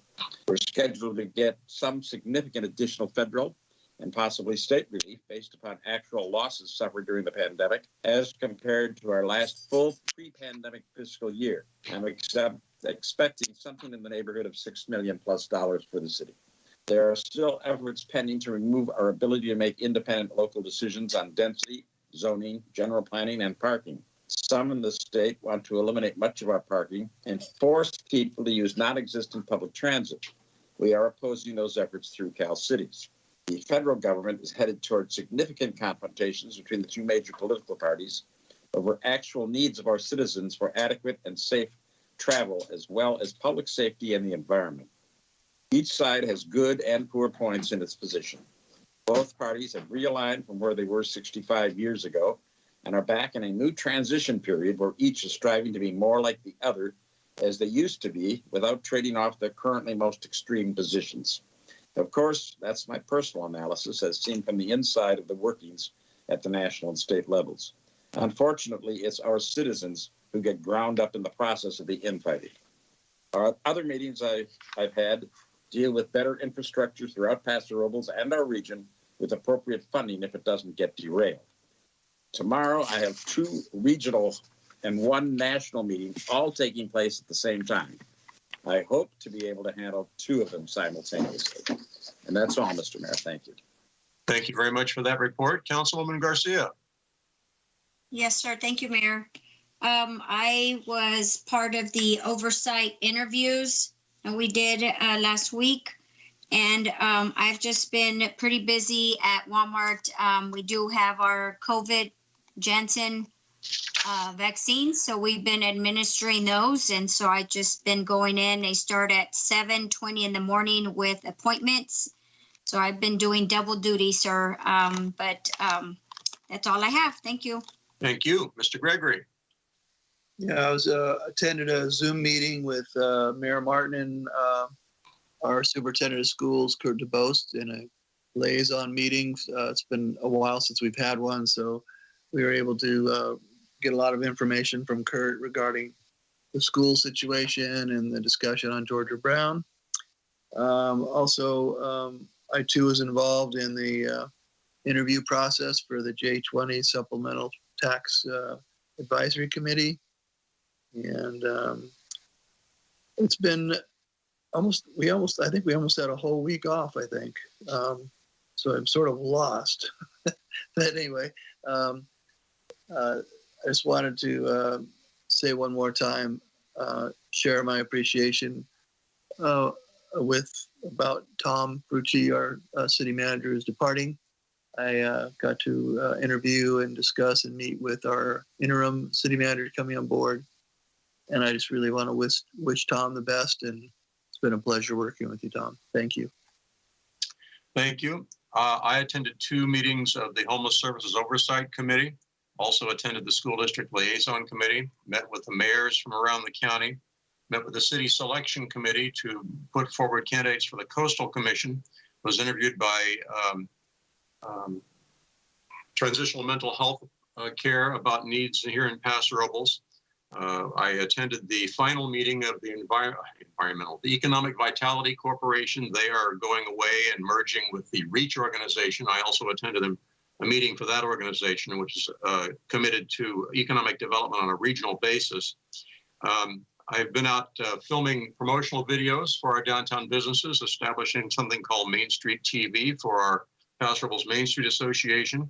I attended a Channel Counties Division meeting where I was elected president of the executive board. I was on Sound Off the Day on KPRL. And I would like to thank our own Melissa Martin Boyer, because she's going to be helping me out with that Channel Counties Division assignment.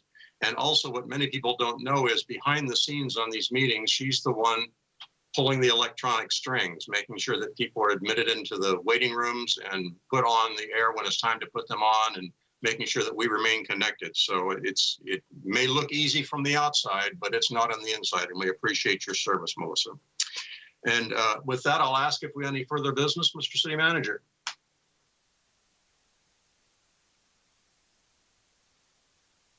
Not that I see, Your Honor. I think you've covered it. Thank you. Upcoming events, Library Board meeting Thursday, April the 8th, 9 a.m. Senior Citizen Advisory Commission meeting April 8th, 1:30 p.m. Planning Commission meeting Tuesday, April 13th, 6:30 p.m. City Council regular meeting Tuesday, April 20th at 6:30 p.m. The deadline for submitting items for the regular meeting on Tuesday, April 20th is Wednesday, April the 7th. And if the council would allow me, I would like to adjourn this evening's meeting with a motion recognizing, again, the service of our outgoing city manager, Mr. Tom Frucci. So moved. Second. I have a motion by Councilman Gregory, second by